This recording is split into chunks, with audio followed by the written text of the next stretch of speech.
Good evening, very warm welcome to the West Yorkshire Football Show and our usual Monday night roundup. I'm Chris Bell, and to start with, at least, I'm joined by Gareth Walker. We'll be joined very shortly by Lewis Sale. A little bit later on as well, Steven Downes will join us to talk all things Huddersfield Town, and Steven Browne, and hopefully Jayson Boocker as well, will be on a little after 8 o'clock to talk all things Leeds United. Gaz, for a start, how are we, mate? You all right? Yeah, not too bad, Chris. Are you? Yes, very well. You can tell you're concentrating because I asked you to just type out all the topics of conversation regarding Bradford City. And it And I'm seems that done. you've actually come up with quite a lot. You've actually come up with quite a bit, actually, to say that obviously nobody's been playing games recently because of the weather. I mean, on a different note, how have you been coping with the weather? Our estate's terrible where we live. Like the main road's clear really quick, but the estate's awful. So, because I've got a condition called trochlear dysplasia with my knees, which basically means that they dislocate really easily. So I've really been not going out too much, to be honest. I was about to say that sounds like just staying at home is the best possible option. I mean, to be fair, the snow in Bradford has been shocking. Like, I mean, I'm on kind of not even what you class as a proper side road. Like, it's just off one of the probably the main routes sort of thing around our area, and it's just been a nightmare because it's on a hill. Oh, no chance. We've been stuck at home for most of last week, and it's only really today that obviously the schools have reopened and that people are kind of getting back to normality, I think. Have your schools not been open? Oh, the schools were shut the entirety of last week. Like my other wife works in Keighley.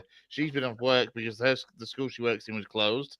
And yeah, my daughter's schools was shut all week. About 180 odd closures, I think, pretty much every day last week.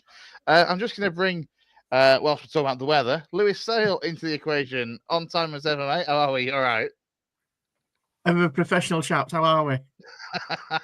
Somebody didn't quite get the memo for a 7:30-ish start, but don't worry, you're here now. That's the main thing. And actually, to be fair, before we actually get on to the footballing side of things, I'm guessing, Denham, you were well cut off up there with the weather.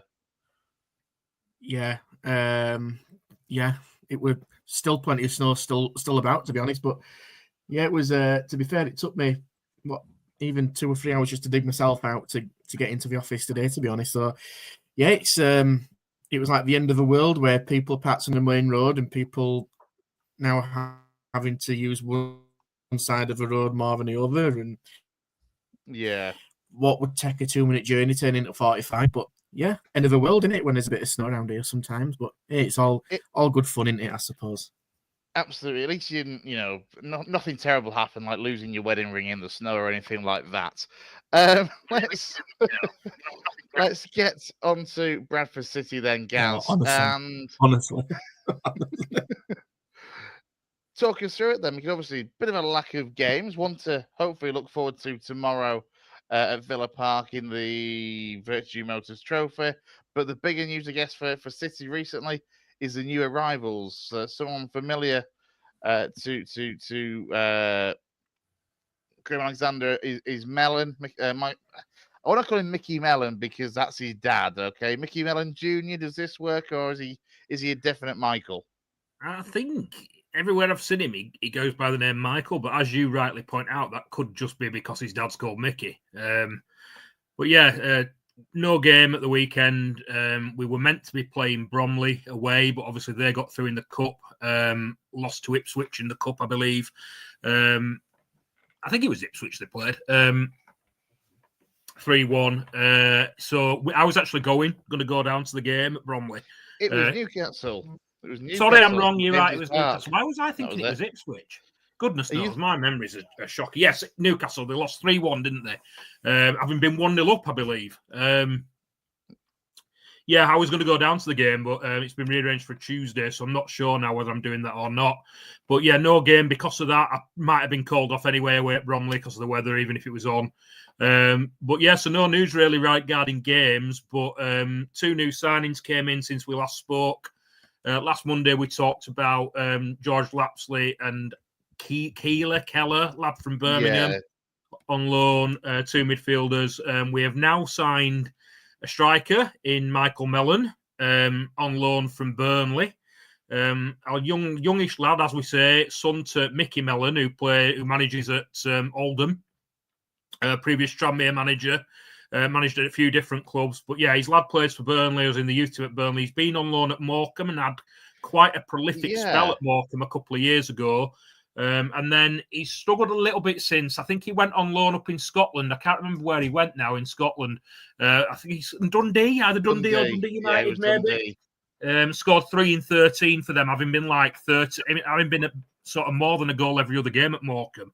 And then he was picked up by Stockport and has been on loan at Stockport for the first half of the season. But didn't get much game time. I believe he picked up an injury in pre-season. Struggled for game time, struggled to get back in because Stockport obviously pushing for the playoffs in League One. But yeah, he's coming to us. Hopefully, he's an adequate goal scoring centre forward. He's been very quick to point out, and as has Graham Alexander, that he's not a direct replacement for Andy Cook. He's a very, very different type of striker to Andy Cook. What's positive about it is I believe he was at the Bradford game when we played Chesterfield over Christmas, and he was actually there as a guest with his dad, as a guest of Paul Cook, the Chesterfield manager. So Chesterfield were obviously looking at signing him, and then I don't know whether we would in for him at that time or not, but our interest obviously stepped up when Cook got injured, and he's decided to come to us. Now, whether that is because with Cook out, he sees that he might have a decent chance of getting in the team, I don't know, but yeah, believed to be a very different kind of striker, plays off the last shoulder of the last defender, good finisher from what I've seen.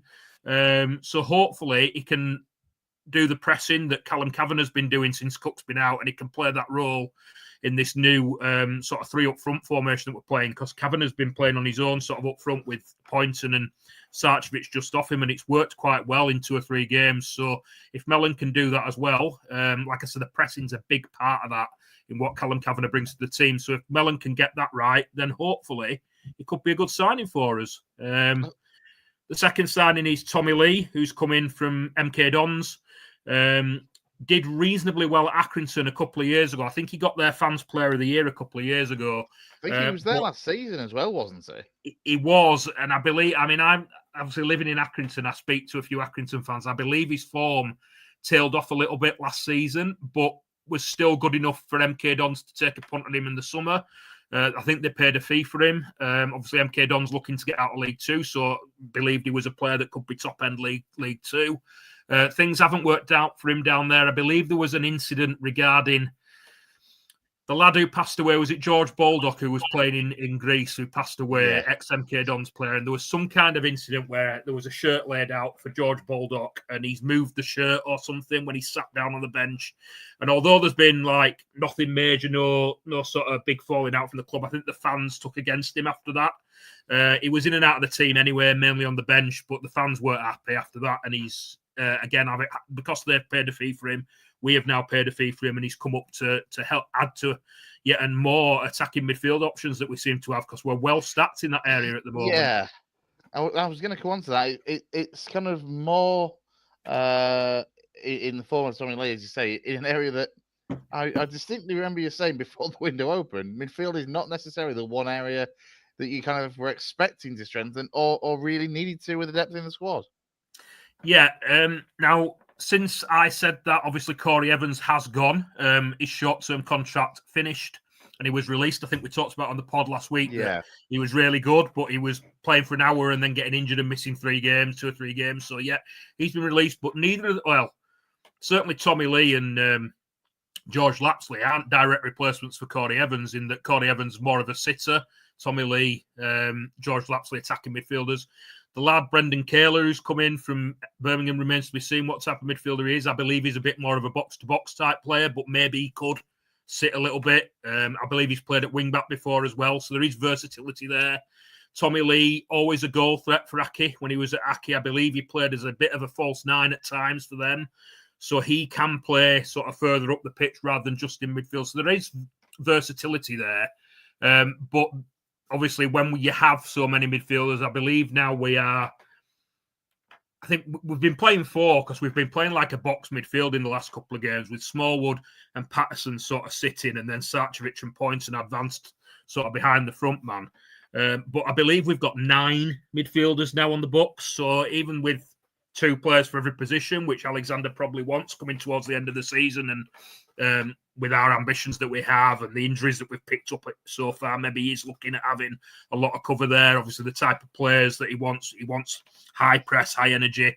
So injuries will be picked up there. But even with 2 players for a position, you've still got one odd one out there with 9 central midfielders. So rumours are abound amongst the fan base, nothing from the club, but rumours amongst the fan base that Jamie Walker might be moving on, which would be a little bit of a shame. From my point of view, he has been arguably our best midfielder for a couple of years now. I remember the form has dropped off in the past when he'd been injured and unavailable to play. But this season, he's found that he's dropped well down the pecking order, and he didn't make the bench in the last home game against... last home game, who was it against? Grimsby when we won 3-1. He didn't make the bench for that game. So... given that he's quite a high-profile player, very good player by League Two standards, I would imagine he's on a decent whack. That's where the rumours have come from amongst the fan base that he might be the one to go. But yeah, nothing confirmed yet regarding departures, but you would expect that a midfielder will be leaving because, like I say, we've got 9 and we're playing 4. Even though we're playing 4, you still got a lot there with 9. Yeah, absolutely. Before we kind of look ahead to the actual matches that are coming up for Bradford City, the kind of final rumour Melody's going is potentially a centre-half on the arrival. Any names that have been linked with the club? Again, nothing from anyone, any journalist or anyone reliable, but prominent podcasts, Salford podcast, and I think there was something put on Twitter by Mark Douglas today, Newcastle United reporter who's a Bradford City fan, backing up what the Salford podcast and what the City Vent had said. The City Vent apparently claiming to have heard the same rumour that we're looking at a defender that's been on loan at Salford. Nehu, let me think of his name. I'm just going to Google it because I don't want to pronounce it wrong. It's Steven. He's been on loan from Oxford. He's stalling here, Lou. He's stalling here, Lou, whilst he works out the pronunciation correctly. I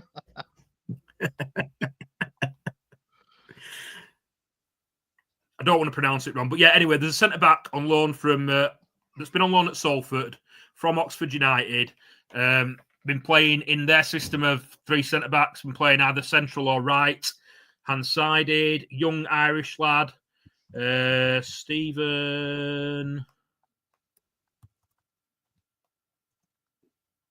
Sorry. So I'm just looking to see if he was in the squad for their game. Steven Negru is the rumour.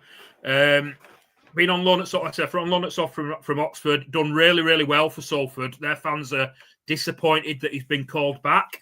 The rumour from the Oxford end was that he'd been called. This is Steven Negru. I'm pronouncing it right, I think. Been called back. The rumour was that they'd called him back because they had defensive issues, and if they were to loan him out again, they'd like him to go to the top end of League One because he'd done so well at Salford. But for some reason, there is a rumour persisting that we are in for him either on loan or even as a permanent signing. Like I said, been brilliant for him for Salford. I think they've had before they got hammered by Man City in the FA Cup, I think they'd had 6 wins with 6 clean sheets on the bounce, and he'd been a big, big part of that. City fans might remember him as the defender who cleared the ball that was well behind the line in the Salford game against us earlier in the season. He was the one that pulled it back from behind the line. But really highly rated.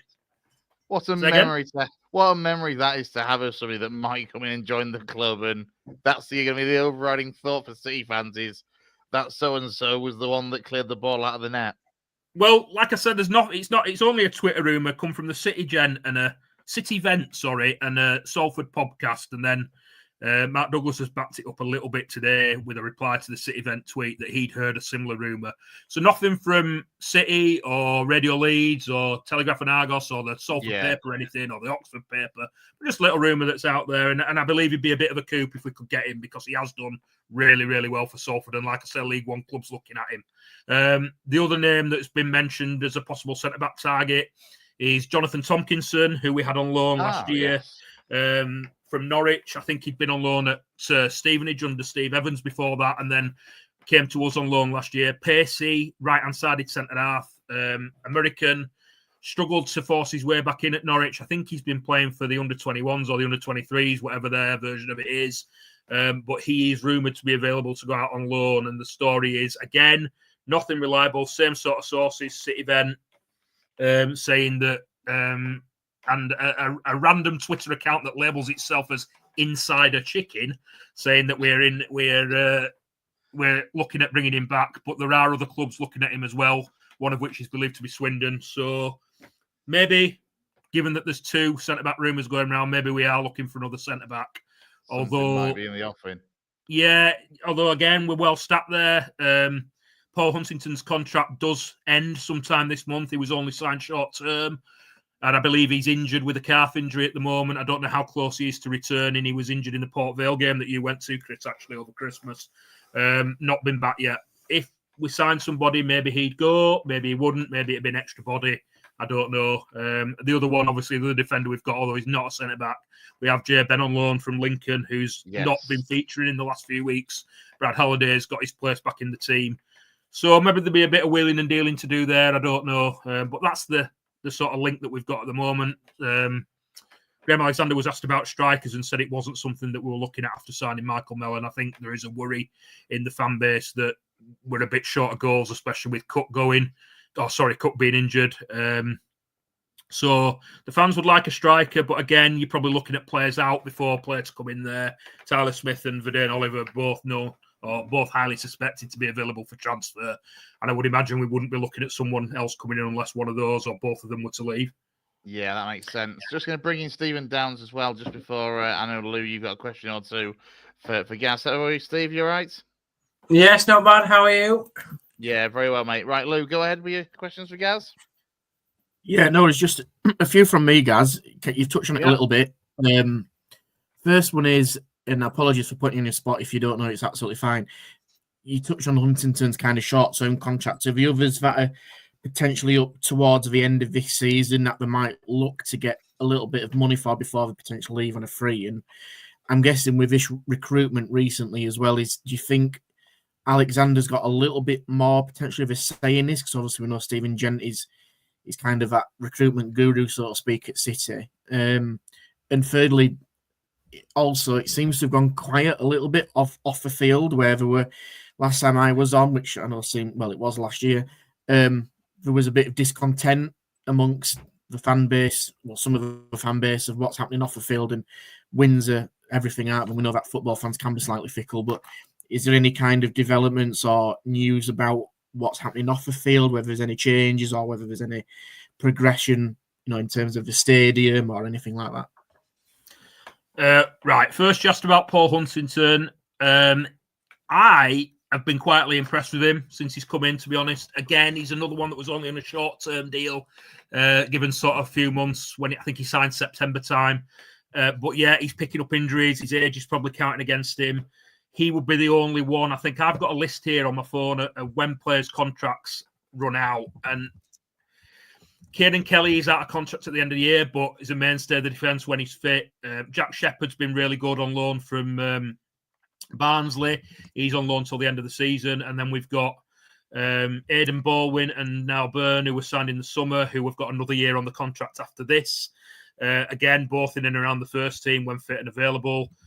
So I don't think there's anyone else really who could, who you'd say would be available to leave other than Huntington or Jay Ben. And like I said, Jay Ben's a right back. The thing with Jay Ben is that he was really good when he first came in. But I remember when we had Jamie Rayner on the show, he was another one that was signed late on in the window. And I think that was more a case of we brought him in because Callum Johnson had come in with so many injury problems and hadn't been available and wasn't expected to be available for a long time. Now, Brad Halliday has actually played right-sided centre-half when Jay Ben's played right wing-back. But now Callum Johnson is believed to be fit again and available. He's been on the bench a couple of times in recent weeks. They're hoping, I think Simon Parker put an article out about him a couple of days ago. They're hoping that he might feature against Aston Villa under 21s at some point tomorrow night, which will be a big thing. Now, Callum Johnson is a very, very good right wing back at League 2 level, probably League 1 level as well. He's just had a lot of injury problems. Can also play right-hand sided centre-half. So the fact that he's available and we're looking at bringing someone else in makes me think that Huntington or Jay Ben might be available to go. That's just my opinion. Again, nothing been said by the club. Has Alexander had more of a say in recruitment? I'm not sure whether he has or not. There is a recruitment panel there that includes David Sharp, Stephen Gent, Graham Alexander, I believe Chris Luchetti, his assistant, gets involved, and so Ryan Sparks will have a final say on things because he's at the CEO.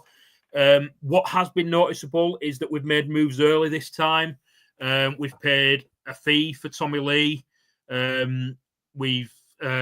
George Lapsley again will be on a decent wage because he's come from Gillingham, who were big spenders. He's come from Mansfield prior to that, who were big spenders. So we are spending a little bit of dollar on the quiet, which the fans have been asking for a while.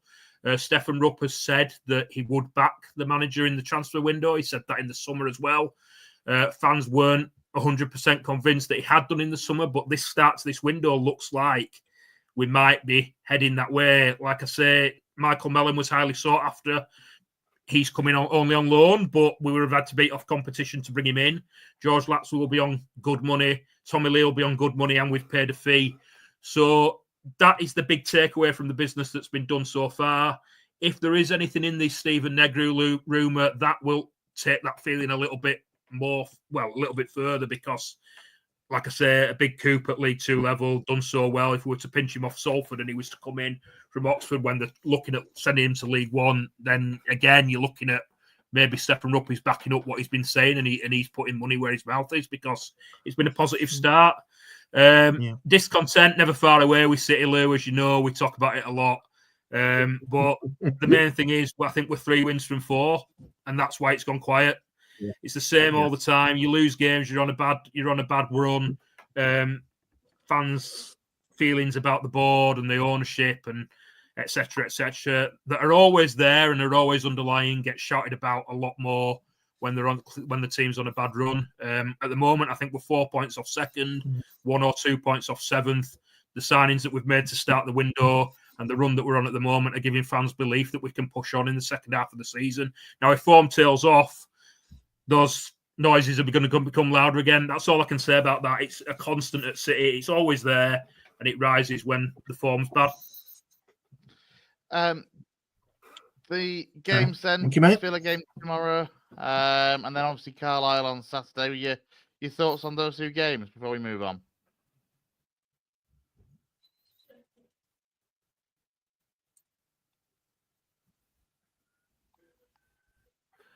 Aston Villa under 21s first. Yep, tomorrow night. They beat Blackpool in the last round of the Virtue Trophy, whatever it's called these days.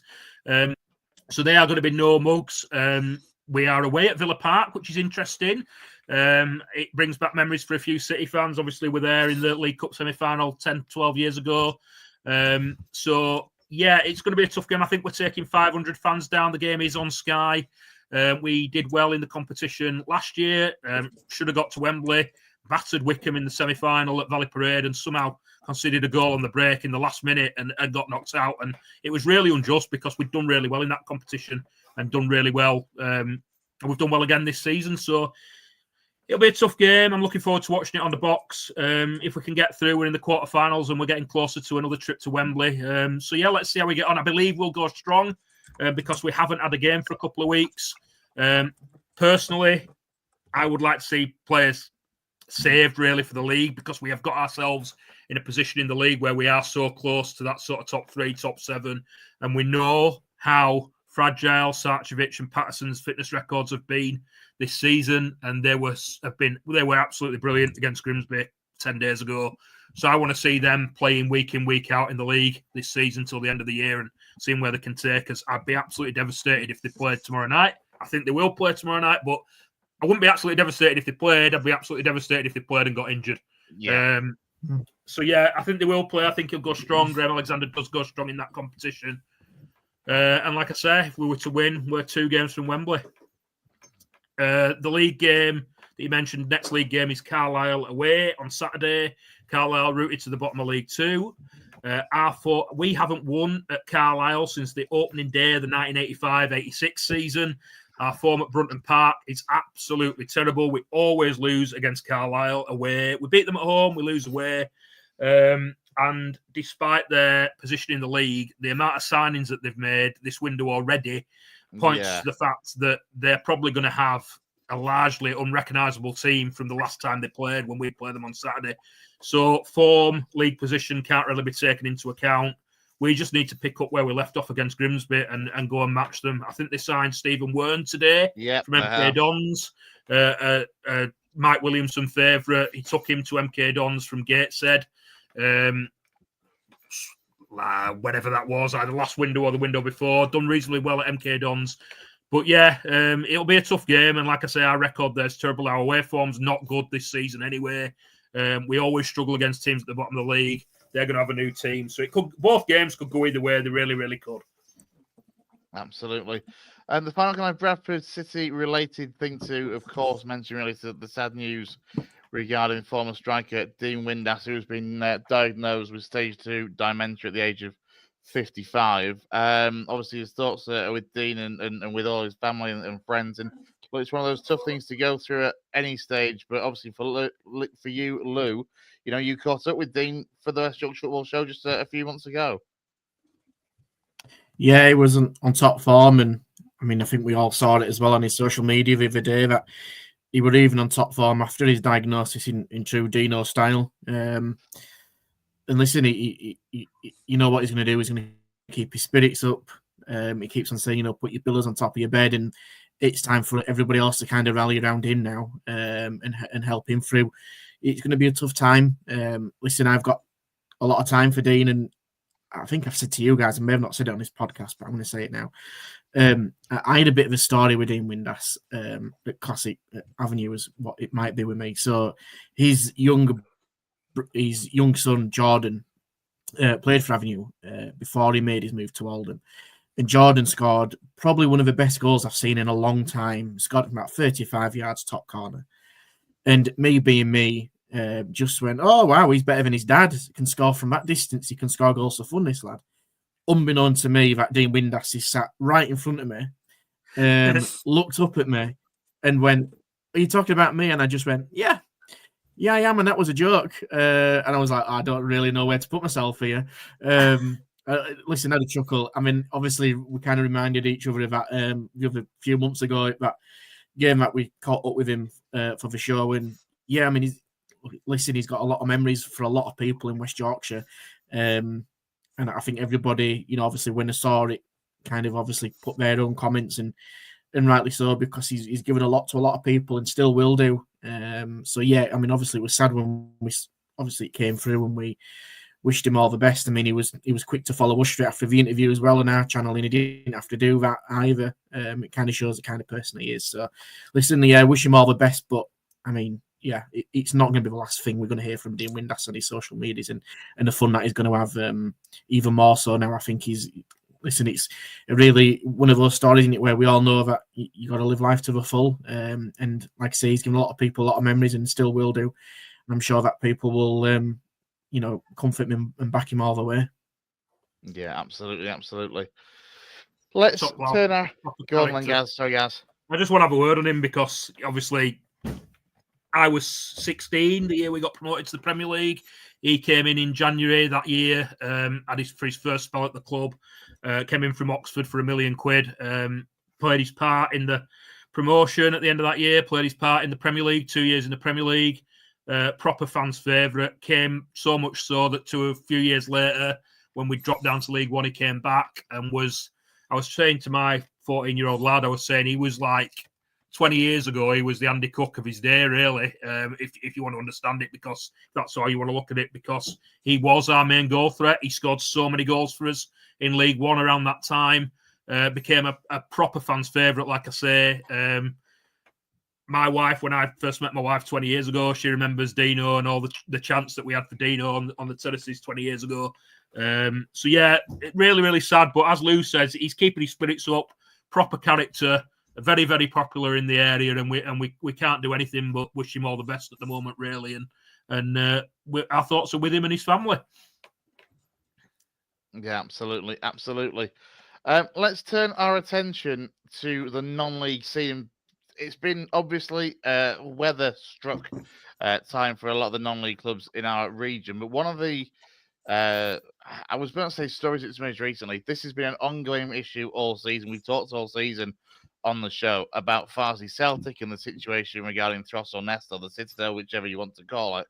But it seems to have gained a bit more traction in the last few days, Lewis, in particular, because of one pretty famous YouTuber, let's be honest, Ellis Platten, who does the Superb Away Days channel on YouTube, has done a video focusing on Farsley Celtic and the situation and the fact that they're not playing their home games at home. In fact, they are, over an hour and a half away in Derbyshire, ground sharing with Buxton, Lou. And it's a story that in particular is kind of, as I say, it's been there all season, but because of this video from Alex Platten, the away days, and the popularity of the channel, yes, hundreds of thousands, if not millions of viewers, it seems to have gathered pace yet again in a far bigger way than it had previously.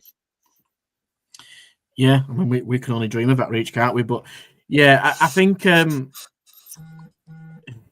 you go. George is obviously is come in there with his thoughts. And listen, I watched it, and it's hard because we probably don't know everything that's happening, and we're not ever going to know everything that's happening.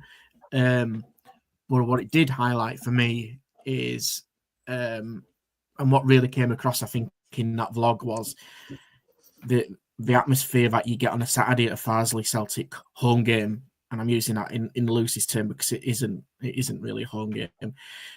You put yourself in a fan's shoes, and also players and officials, but more fans because players and officials within reason have a certain kind of loyalty to the club before they could move on and find somewhere else. But fans, when it's your club, it's your club. To put it into perspective, these fans are travelling over an hour and a half to go to a home game, and some of them are deciding not to go for various reasons, which is pretty well documented, in social media, and that's obviously their choice. But what really stands out to me is that this is a really serious level as a National League North. There's teams in there, the likes of Kidderminster are in that division. Southport have got a bit of history about themselves. I mean, who else is in there? Scunthorpe, United, Chester, Darlington. These are huge teams who, whether we like the debate or not, and sometimes my thought on it when I don't always stand by the size of the club, but these are quite historical clubs who have been in higher divisions, and Farsley have massively punched above their supposed weight for how many years being in that division. But when you're seeing crowds of potentially about 100 people or less than 100 people, there's potentially no home fans that are going to home games. I just can't imagine it. I just simply can't imagine it being a fan of that club. It's really hard to see. And when you see the way the stadium is at the moment in terms of the pitch, and we don't know obviously what's happening. That we to be fair, fans will be giving regular updates on that from their perspective. But again, once the spade's in the ground and it starts working, there's obviously going to be a little bit of skepticism from the fan base because of what's kind of been said before, and we're not seeing much of a development on that side of stuff. It's got to change. It's got to change, and I think from my perspective, looking outside in, is I think what's getting to people now is we got told that potentially they were going to be playing back there in January. They're not there. The pitch is in no fit state to play a game. At the moment, they're still rearranging games. I know that I think Scarborough in their statement recently reluctantly agreed to play at Buxton for Farsley's home game on a Friday night. I know that previously we were in discussions with Avenue at the Horsefall, but the league, whether it's rules or how they want it to be, is that because they're higher up in the pyramid, so to speak, that Farsley should have first pick of when they choose to play at a ground. Well, as a club wanting to share with Farsley, I can't imagine many clubs are going to give up that because it's their home ground and they've got the situation of what it is, unless there's some kind of mutual agreement between different stuff. So obviously that's not happened recently. It's just really hard to put into words. And to be fair to Ellis on that vlog, from what from what he presented. It was a very insightful and more so a visual perspective of what's happening there at the moment. But I think now in recent week or two, they've now lost Ben Atkinson, Chris Atkinson, and manager Pav Singh, who, yes, he's staying as an ambassador. But when you're losing, in their words, a club legend, club captain, and record appearance holder with Chris Atkinson, who's been there since 2017, been ever present since. Yes, he's had an injury last season, which has not helped, but was helping the likes of Pav and others, kind of off the field to do the coaching side of things. And then, obviously, Ben Atkinson as well has left, 2 or 3 days ago in his second spell. Pav going as well. It just seems to be the gift that keeps on giving. And what I do really feel sorry for the Farsley fans, because they just want some hope and ambition. They want to see the club go back to their home. They want to see their team play at the Citadel, Frost on Nest, whatever you want to call it, at 3:00 on a Saturday, and feel like they can have some kind of affiliation and some connection back with that club. Because the more this goes on, the less they're going to feel about it. I mean, it's been 2-3 days since we've seen Pav leave his managerial role, even though he's staying as an ambassador, and obviously he had his say on social media. But we're still none the wise of who's taking over the coaching side of things. And they've got a game in 3-4 days time potentially. The form has been, it's been remarkable how that squad for me has stayed together so far. To actually have the results that have, or for so long, be kind of keeping themselves away from danger. Obviously, the form has kind of dipped a little bit, but let's be honest, you bloody expect the form to dip with everything going on around the club off the field. To be where they are in the alleged situations that's going on, is remarkable. It's remarkable. And for a club of where they are at 20th, yes, for 3 points above relegation, 3 games more than the likes of Radcliffe, who were just below them. So there's a very big possibility they can drop into the bottom 4, and it's probably going to happen at some time soon. But ultimately, I don't think that really matters at this moment in time. I think they just want their club, to these fans. I think it's as simple as that. I think they will quite happily take relegation, some of these fans, and feel like they can get the club back a little bit. I keep saying it'd be great to hear from Paul Bamthorpe and the rest of the guys here at Farsley. We've said this countless times that we're more than open for them to go on the show and have their piece and say what they've got to say and update people, because I think this is what fans deserve now. They deserve an update and kind of the realistic expectations of what the rest of this season looks like and what the future looks like for Farsley Celtic, because there's growing concern, not just, I don't think, from the Farsley themselves in terms of a fan base, but others around football in the non-league community, because Farsley's been in this situation before when it's not existed and it's had to rise from the flames again. We just don't want the same to happen. We've seen other examples. And listen, I'm not saying it is, because, like I say, they are updating people, and apparently we're going to be soon updating situations on the pitch and stuff like this. But it's okay saying it with words. It's now actions speak louder than words now for me.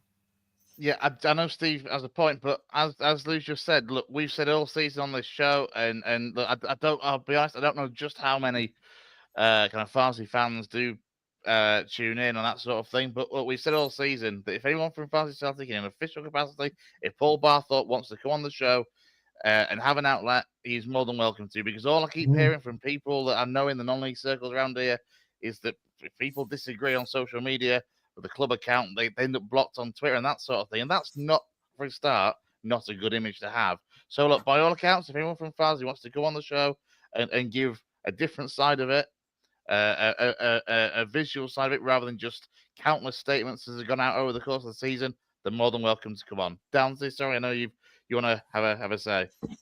Yeah, obviously it's been very interesting over the course of we've covered it slightly for the last year or so with what's been going on, but obviously it's risen in sort of to media attention in a bit more of a way due to Ellis's style of video that he's done. I think it was an interesting video for those that don't necessarily watch or follow the club as closely, particularly, I mean, even me, I learned some things within the video that were were interesting. The fact that the club only has 3 season ticket holders, the fact that there's only about 5 to 6 fans that travel to Buxton every single week. In fact, I was amazed to find out, because I'd not obviously researched it, that it's over an hour and a half away is Buxton from Farsley.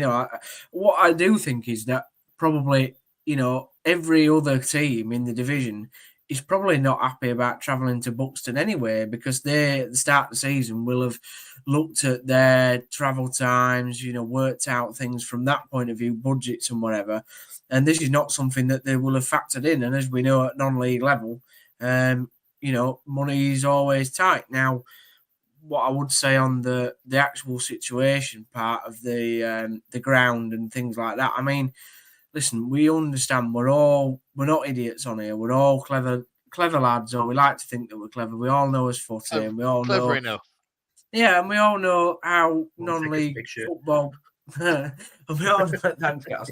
And we all know how sort of football works, and we understand that these do getting an expensive pitch sorted in terms of to play on, regularly. That is a big deal. It's not a little sum, but on the other hand, to keep sort of putting out statements and making promises or saying you're going to get it sorted, allegedly, and then, obviously other factors have come into play from those statements, it does make the whole situation a bit of a mockery. And I think that is like, it's same as what happened with Bury.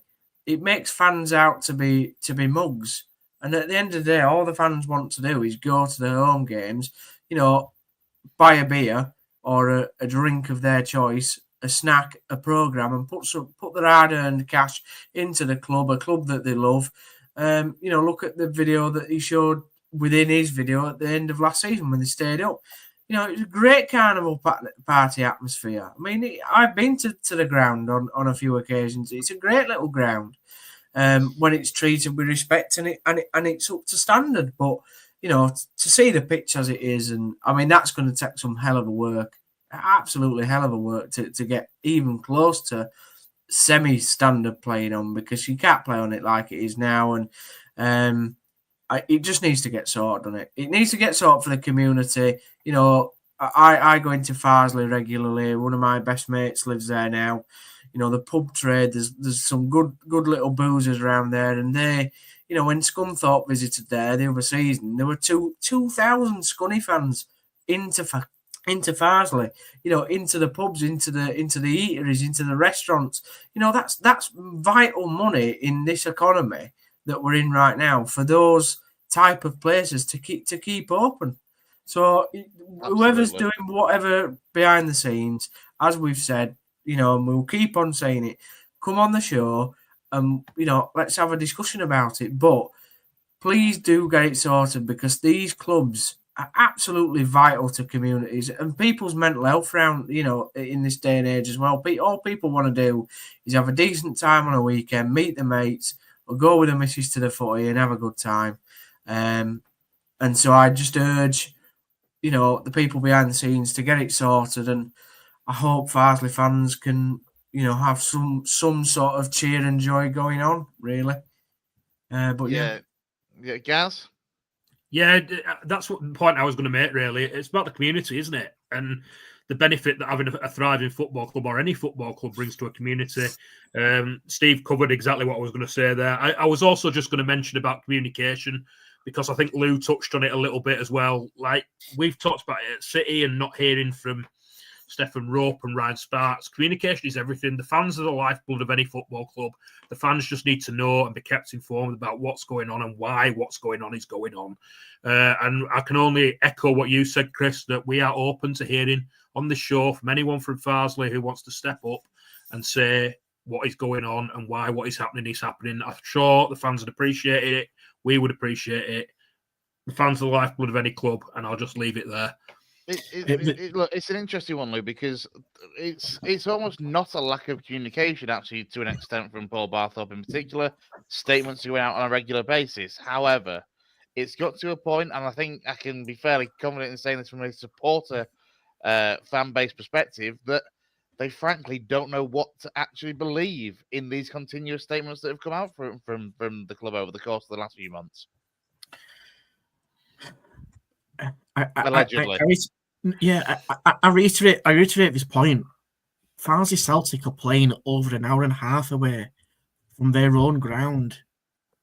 It's like us, or like Bradford City or Huddersfield or Leeds, going up and playing up at Riverside or St James's Park or wherever like that.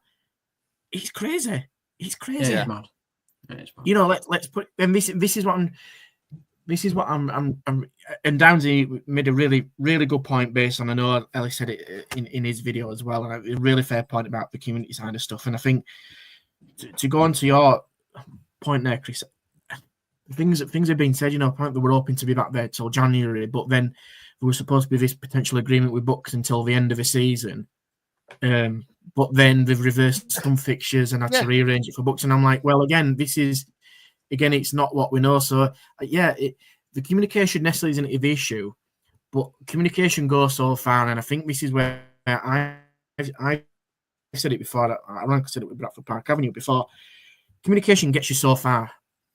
What needs to happen now is action. Actually see a spade in the ground at the Citadel and see that pitch in the stadium being developed into what it's hoping to be. You know, and Ellis, I think, made some points in there saying, you know, blaming third parties, but at the same point, then third parties have potentially been trusted by the club to do that work. So where does the buck stop? You know, it's now not becoming a blame game, in my opinion. It's now, let's just get it sorted. It's gone on for far too long. The players have been remarkable, unbelievably remarkable. The coaching staff there have been remarkable to keep a squad together in a situation where, I mean, I think Tom Allen, obviously, and a couple of us have now gone, but like, you know, the distance to travel has affected some. But let's be honest, probably about half that squad have probably stuck together. And sometimes a bit of adversity brings out the best in people. And you almost galvanise a bit, don't you, in terms of it's us against the world and we're going to do this and we're going to do that. But there's only so much you can do it, to the point that some of your home hardcore, die-hard fans are not doing it to spite or anger the players and the coaching staff, are doing it in almost a bit of retaliation or a protest or whatever we want to call it against what's currently happening. And you're potentially playing a home game over an hour and a half away in front of none of your home fans. I can't imagine it. I can't get my head around how that you can go through that as a fan or a player, because it must be so an alien experience. It's such an alien environment. And at the end of the day, you know, we talk about results matter and this, that, and the other. They absolutely do, but it's now gone beyond that. And I think this is my point, is that I think the fans just want to know exactly what's going to happen and see some action. And I think they'll be prepared to lose every single game, knowing that they can get the club in on what they feel from their perspective at home, back home, and running as it wasn't being. And you see, the other thing that I found very interesting from the video, two things was, one, you know, the manager brought, whoever the manager was at the time when the video was being filmed, you know, he was bringing on a substitution, and Ellis had asked, I believe it was George who commented on our show tonight, it was a substitution that's coming on. And the lad George, who's been to every single game away from home, technically not a home game, but away, to support the club, didn't even know who the player was coming on. Now, sometimes we know in non-league that can happen, particularly in pre-season, but not in the middle of a season when you're supposed to know, you know, I mean, there's a lot of these loans that are coming in that have got no idea, you know, who they are. And the other point I want to make is that obviously they were playing a side that were at the bottom of the league. You know, they were looking to obviously win the game, to try and save themselves. But I do think in situations like this, if other supporters do read what's happening, you know, there needs to be a bit of thought into, you know, sometimes it can be banter, and I know obviously he got more banter because he's a famous YouTuber, but I think sometimes, like with the Bury stuff, you know, there were other rival supporters saying, well, it doesn't matter. It does matter. It's people's lives, it's people's mental health, and it's people's communities that if these clubs are not there, they very much die on their asses. And to me, that's the biggest point that needs to be made. And I think sometimes rival fans, you want your team to win on the pitch, but have a bit of sympathy for the poor sods that are having to travel an hour and a half away for a game that they shouldn't even be where it should be. Yeah, you're right. You know? We've got a situation now, right, in the next potential week or so, right? So at this moment in time, they've got 2 lads on loan from Hull City, Jack Leckett, Stan Ashby, who were on a month's loan. That was 3 weeks ago. So their loan potentially could end any time now, right? They've also lost DJ Campion Sturridge, who was their main striker, gone. Chris Atkinson, gone. Ben Atkinson, gone. Pav Singh, gone. They haven't. Connor Branson's been injured with a rib injury. They're decimated. They're decimated on the pitch. Forget even off the field. They're decimated on the pitch. There's a potential worry at the moment. The goalkeeper who was at Man United, who's been on loan from Man United, is gone. So where does this leave Fires and Celtic potentially put a squad out? You have read my mind there, because that was exactly my next kind of topic really on this is the squad. Because look, I mean, it's bloody weird timing, and purely it has to be coincidental. I think it's absolutely no, the video that went out a couple of days before this next lot of departures from Farsley. As you say, the manager Pav Singh, Chris Atkinson, who had been there since 2017, who was in the club's current guise, the record appearance holder. The club captain has gone. When he's forced to leave, it says a lot. And then Ben Atkinson as well, who has been there on and off for quite a number of years as well. I mean, where, as we just said, where the hell does this leave them on the pitch as well? Because, as you say, with players leaving left, right, and centre, with the managerial situation to be sorted out. Look, purely from an outside perspective, you almost get the feeling that things are just trying to be wound down on purpose here. Like players leaving left, right, and centre, the management is up. Allegedly. And it's now not just a shambles off the pitch, but potentially for the rest of the season, an extremely difficult way to go off on the pitch as well. Because look, that Rushall game, and some of their fans didn't paint themselves in a particularly good light in Ellis's video, it's fair to say. But, I mean, Rushall, off that win, I mean, they beat Scunthorpe 2-1 at the weekend, which is a massive, massive upset. And, off the back of that win over Farsley, Rushall is suddenly finding form. But, as you say, Radcliffe have got games in hand. They're going to be dragged into on the pitch. And I know, as you made the fair point, Lou, that ultimately the fans just want their club back. And I don't think they'll mind whether that's at naturally North or Northern Prem level, to be honest. But on the pitch now, it's potentially going to be as much of a mess as it is off it. But I do want to. Sorry, Lou, can I just ask a question on the back of that? Yeah. I think it's really important. You said earlier on, which I found really interesting. You said you've spoken to some fans, or you understand from some fans that they believe relegation will be the thing that might be able to help them. But it's not like at a football league level where a relegation like at Town might give you more wins, gives the club more confidence, which then you go back into the division above. When you get to that level, and the fact of what's going on behind the scenes, and as Chris rightly says, what's going on the pitch, does it get to a point where does it even matter? They could have 10 relegations. I mean, allegedly, according to some supporters, the chairman doesn't give two hoots about what's going on at the club. So does it matter? That's what I was going to say. It's not a golden pill, is it? It's not a golden ticket. Like people are saying, "Oh, relegation." But who's to say it ends there? Sorry, Luke. One more thing on this: Marsk United last season, off the back of kind of the points that Gaz and Steven made there. What kind of came to mind for me is look at Marsk United in the Northern Premier League last season, who folded altogether mid-season. Yeah, surely that's got to be a risk. Yeah, it's a risk. So back to your question, Dante. So I've not directly really spoken to fans. What I'm saying is I'm probably assuming being a fan in a position where hasn't been as what you think it potentially could be. I can imagine that they would potentially just want their club and feel belonging to the club that they feel they've probably lost a little bit of connection with, because crikey, you're going to do if you're travelling an hour and 40 odd minutes away to a home game. That connection's gone, hasn't it? In terms of that affinity to that home feeling about it.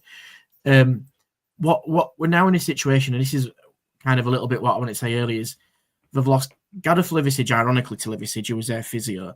And no Gareth had been there years as well. Tom Morgan had been there years. He'd gone. This was before Pav has obviously left his role as head coach as well. So I don't know who's in charge. I generally don't know who's in charge for potentially Friday's game against Scarborough. I mean, that's pretty scary, Lou.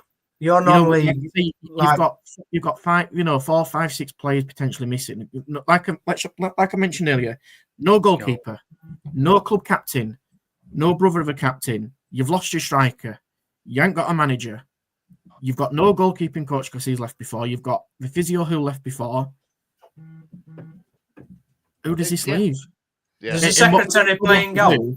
And what we're probably going to have to do is play some of the kids who got thrown in at the deep end against Gateshead, who apparently put up a magnificent show. But like I say, there's a real fine balance between still wanting to be competitive and still have they've got the ability to potentially to stay up in the division because, let's be honest, they're not rooted to the bottom of the table by 12, 15 points. They're likely to go in a drop zone at the moment, the way things are going, and recent form suggests that they might not do. But actually, like I say, that balance between doing well on the pitch in terms of survival on the pitch, but it's actually now survival off it in terms of who's running it, who's running the training session probably tonight. Not a clue. Don't know. Are they even training? This is not us having a pop at anybody at the club because we probably don't know the full story. And this is why we're inviting people to come on to talk about it and kind of enlighten a lot of people in a bit of education. But outside looking in, it isn't great. Let's not sugarcoat it. Like I've said before, as a fan of a club, you're having to play your home games an hour and 40 odd minutes away. I mean, I just want to read the last on the statement that the club put out regarding Pavsting's departure. The final couple of sentences. We will look to announce a new manager very soon and a number of new player signings to support that announcement. We will also give an update on the pitch with finish dates and what our home fixtures will be this season. Are any Farsley fans really going to believe that much of that's going to happen? Also, new player arrivals. Who's left in the coaching staff to make these decisions? As I say, everything remains to be seen, doesn't it? At some point, they will need to appoint a new manager, whether that's from whoever's left in-house, whether that's somebody within the academy, or whether there's somebody on the outside of the club that is willing to take on a hell of a challenge. Time will tell. But as I say, look, the fact that the last line regards, we'll also give an update on the pitch with finish dates and what our home fixtures will be this season. The state of that pitch, there is not a cat in hell's chance that Farsley will be back at Throssell Nest before May. Not even in a year, Chris. Not even in a year.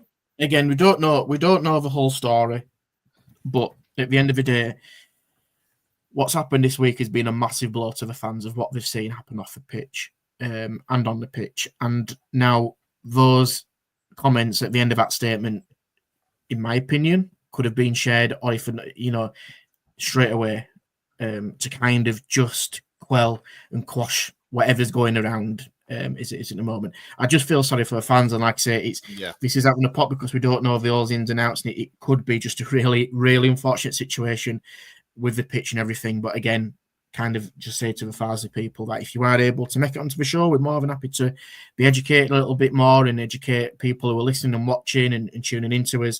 And we just hope it sorts itself out because what Farsley have done over the past how many years to be at this level is simply remarkable for a village club with potentially 3 season ticket holders for this season. And we just want to see a club like that flying a flag for West Yorkshire. We want our clubs to be successful and thriving. And Farsley have definitely been doing that. And we just want to see more of it. Yeah, one final point. Well, I was just going to say, well, for George, who and I got in touch with us at the start of the show as well. More than welcome to come on and give kind of the fans' perspective as well. As I say, I'm not quite sure kind of how much of the Farsley fan base is aware of our presence. So, look, if any fans wants to get in touch as well, let us know your thoughts and comments. Do so across social media as well. Go on, down to. I was just going to one final point to end this segment on a lighter note because it's been quite a serious conversation, and so it should be. If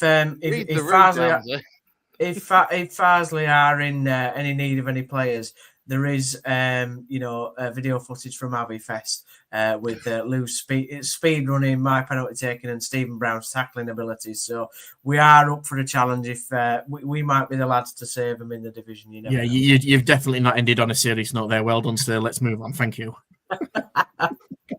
I did say end on a lighter note, Lou. Lighter note. No disrespect, Downsy, but I don't even think Farsley are quite that desperate for us. Sorry. This is coming from a man that didn't want to get on the pitch. Just want to put out that. Because I know my lack of ability. I'm going to bring in Steven Browne, who got just in the nick of time, just as Downsy was bigging up your tackling ability. Thank you, Downsy. I still remember the one that you bailed out of altogether, the easy challenge that you just couldn't be bothered with. Wow. Oh, have you heard this from the guy that stood on the sidelines there and watched? Steve, this is the man that bottled somebody had it. to record the footage. How are you, Brown? I was doing that. You pipe down, you. Yeah, Gaz was doing that. You were just stood there yawning. You could have commentated at least, Chris. You know what I mean? We could have done a live stream or something. You know, come on. Hey, Chris, if they need a manager, fancy applying for joint managership, Chris, me and you? Hey, I take it. I mean, is this where I kind of pull out a football manager CV from that 22 years or something? Yeah. Yeah. Did you get Walsall up, Chris? You did, didn't you? I did, yeah. Yours and Jason's safe. Yeah. There you go. Walsall promoted, so. Right. I'll be honest, Brown. You've come on just in time to talk Leeds. However, we haven't actually got to Leeds yet. I'm just going to hold you up a little bit longer and see if Jake joins us a little bit later on. Downsy, Huddersfield Town. Nothing to talk about, is there? No, move on. Let's keep it that way. No mention of Joe Taylor. Superb. Crack on. New signing in it, Downsy. £3 million. £3 million in League One. Only for him to get injured in his debut. Crikey. Yeah. It's like we're playing the league now. Oh, yeah. Yeah, Lou, yeah. It. Yeah, compared to Birmingham. Yeah, obviously, yeah. Well, we have paid the record. Well, no, I'm not going to say that because it's not 3 million. It's 1.5 million with add-ons that could rise potentially to 3 million. Yeah, in genuine circumstances, that is true.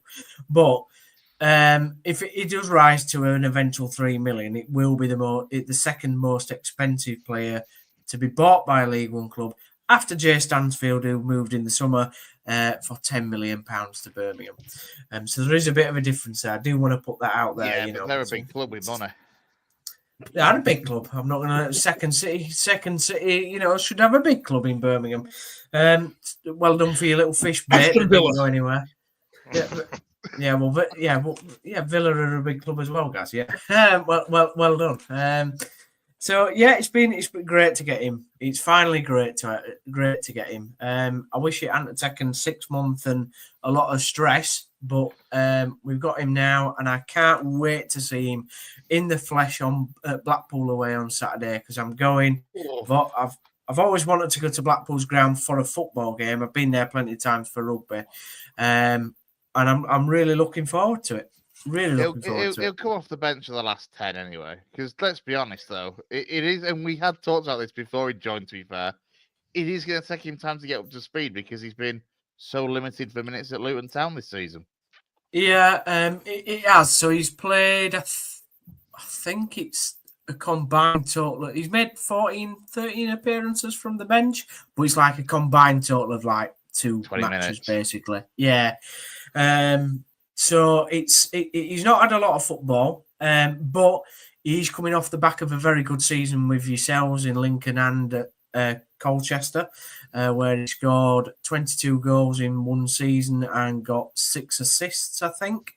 I think it's a perfect signing for us. I mean, you watch his finishing, he's unbelievable. He's got a 21% chance scoring rate, which is pretty good, to be honest, for League One level. It's at least 8% more than what we have currently, which is Callum Marshall at 14%, Josh Caroma's on 8%, and Bojan Radulovic is on 7%. Freddie Ladapo is on 0. So yeah, it's just good. We needed somebody in the door. I'd like to get another one in, but I'm not being greedy. But yeah, it's this was the main target, and now you don't have to hear me say the same thing every week. When is Joe Taylor turning up at Huddersfield Town Football Club? Didn't look like it was going to happen, to be honest, because Rob Edwards had been sacked. Oh no! What does Chris think of him? What did you think of him at Lincoln, Chris? Yeah, he was all right. Can you feel the bitterness there? Do you want to elaborate on it, Chris? Joking aside, he's a bloody good finisher, to be fair. He's quite stocky, isn't he? I didn't realise how he's a bit of a battle, isn't he? Really? You said that, not me. Yeah, but he said is. that. If you're watching Joe, pick that up with him. I was going to say he's not the tallest, but he's you know what?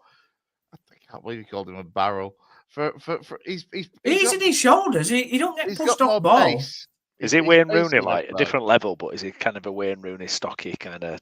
Yeah, I think he is. I think he is. I mean, I never thought he was that stocky, to be honest. He's kind of you off the shoulder. He's pacey. He's a cracking finisher, but he's not going to hold the ball up particularly, or win many headers. But I say his finishing is excellent, to be fair. And you have got yourselves a good sign there. I'd say the difference is going to be when we got him last season on loan. He'd come off 6 months of already playing at Colchester week in, week out. He hit the ground running with us. I think he finished the season with 11 goals and 5 assists for us. But as I say, it's going to be interesting to see how up to speed he is. And I mean, do you reckon Michael Duff will throw him straight into the starting lineup, or do you reckon it'll be off the bench? No, I think he'll throw him straight in. That's got pulled hamstring waiting to happen 15 minutes in then? Stop being so bloody negative, man. Jesus, wet. No, you've just been rubbing off on me for the last 2 years. No, that has a very different context. Anyway, we'll move on. I think I don't know where to go from. I don't know where to go from that, to be honest. But we'll move on. What do we say? What do we say? You two are normally doing in the group? Yeah, we don't need to say. We don't need. Yes. Anyway, we are live. What were I going to say? Oh, Chris, you've lost me now. You've lost me now. Embarrassed him now. He's lost his train of thought. Yeah. So anyway, obviously we were supposed to have Shrewsbury away at the weekend, but that was called off. I don't think he would have played him at Shrewsbury, if I'm honest, because that would have been too soon. But he's had a week now, or he'll have a week on the training ground with the players. I think the extra break will do us good.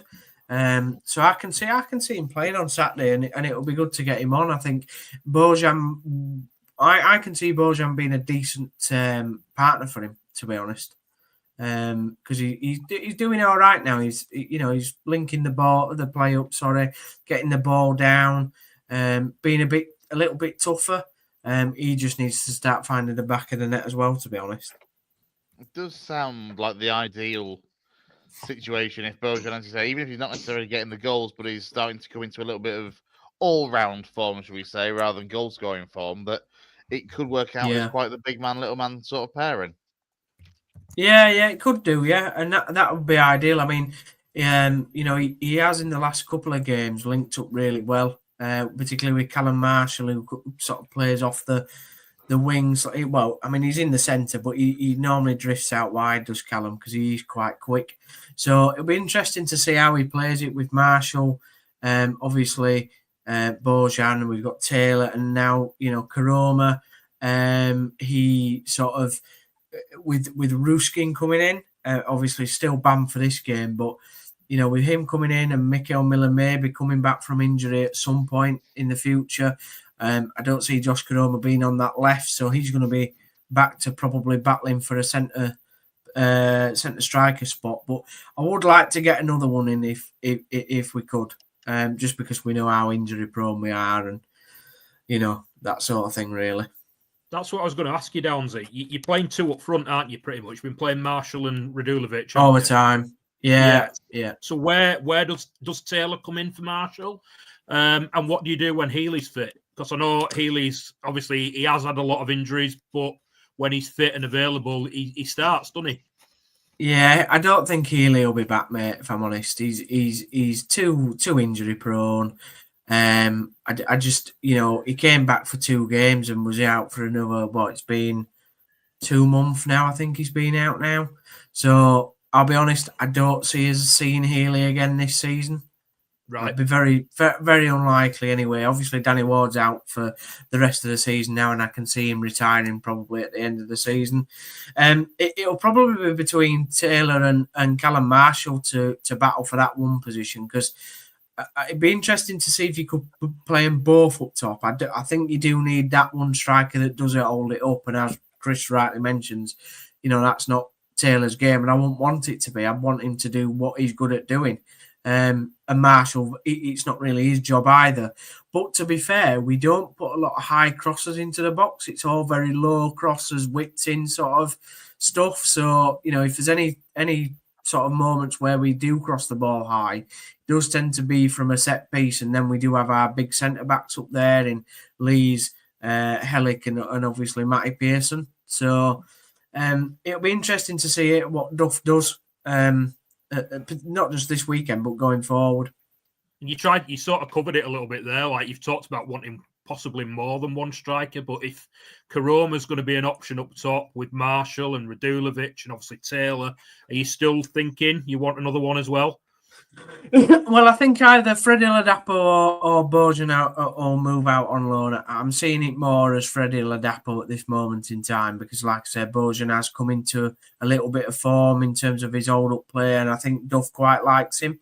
Karoma hasn't really done it up front in a central position. It's just not his game. He likes to come off the left, and particularly me and Kane talk about it on the Town Talk show that, Karoma's perfect position is in a 4-3-3, coming off, floating in and whipping the ball with his right foot.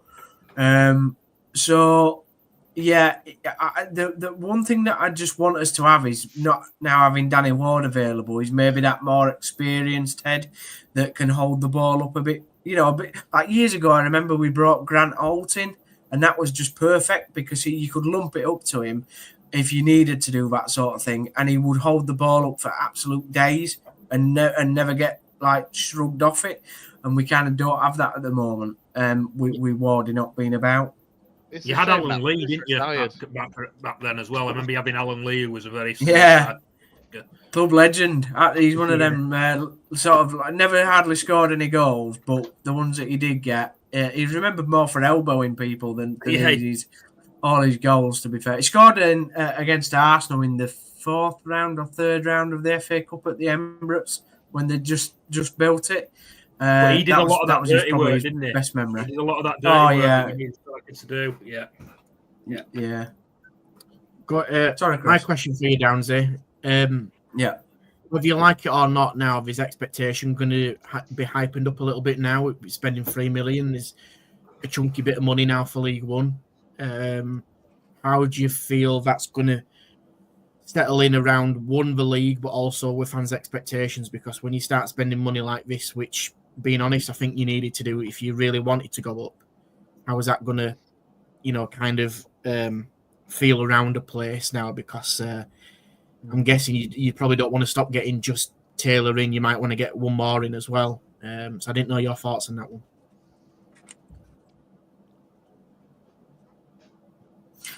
Yeah, I think from the league's point of view, it's a statement signing, isn't it? Let's not get it wrong. It's a statement towards the rest of the league. I think in terms of other clubs, I've seen some fan reaction on all social media, and they're kind of like, Town should be looking at top 2 now. But in one sense, it's still very tight up there. I don't think Wickham will last, if I'm honest. I think they'll drop away now, and I can see Birmingham still being up there, but it's just very tight. Wrexham are obviously they'll probably spend money this month as well, so I think they expect top 2, but then Town expectations is it only takes an injury to Taylor. I know Chris joked about it, but it does only take an injury to him, and we're back to the same situation that we were in before, doesn't it? I think he'll get us the goals that we need, Lou. I just love the signing. I think it's one of the best signings we've made for a lot of years. And you have to say fair play to Kevin for putting his hand in his pocket. 3 million quid, if that's what it turns out to be, is hopefully 3 million quid well spent, because you get that money back being promoted, don't you? So I do think fans do think that with his signing, though, that we are expected to finish in the top two. I can't lie. Am I right in thinking you can open the purse strings a bit more in League One compared to the Championship in terms of its different kind of financial rules? Is that right? Yeah, so he's been able to kind of do what he couldn't do last year almost in the Championship. Now he's able to kind of do it in League One. Yeah, so basically the way it works in League One is it's a bit like the Championship, but it works in a totally separate way. It's it's hard to explain in a very easy way, but basically in the Championship you get parachute payments from the Premier League, and you can spend that money over 5 years. The way it works in League One is if you get relegated in the first season in League One, you're allowed to spend 70% of whatever turnover you had from the previous season. 60%, sorry, is it, Chris? And then it's 60. No, that's fine, 60%, and then it goes down to I think 25% next season if we didn't go up, and then the season after you're back to a level playing field of what every other club is doing in League One. So it's kind of in the same situation Leeds is in. We need to go up this season. Realistically, this is our best chance for going up. And that's why he's been able to spend the sort of money. I mean, he's come out on Twitter and he said that we're not done yet. Now, what that means, God only knows. That could mean people going out. We have had people go out. Kieran Phillips and Ian Harrott's gone out on permanent deals. But yeah, I think I'd like to get another striker in, but I don't see there being a lot of business done by Town. But I would like to get another one in. It will be interesting to see what happens. As I say, Wickham, if Matt Bloomfield stays, I can't see them dropping away the same way that you do. However, apparently, and we've just been talking about this kind of behind the scenes, that Luton are in for Matt Bloomfield and looking to take him to Kenilworth Road.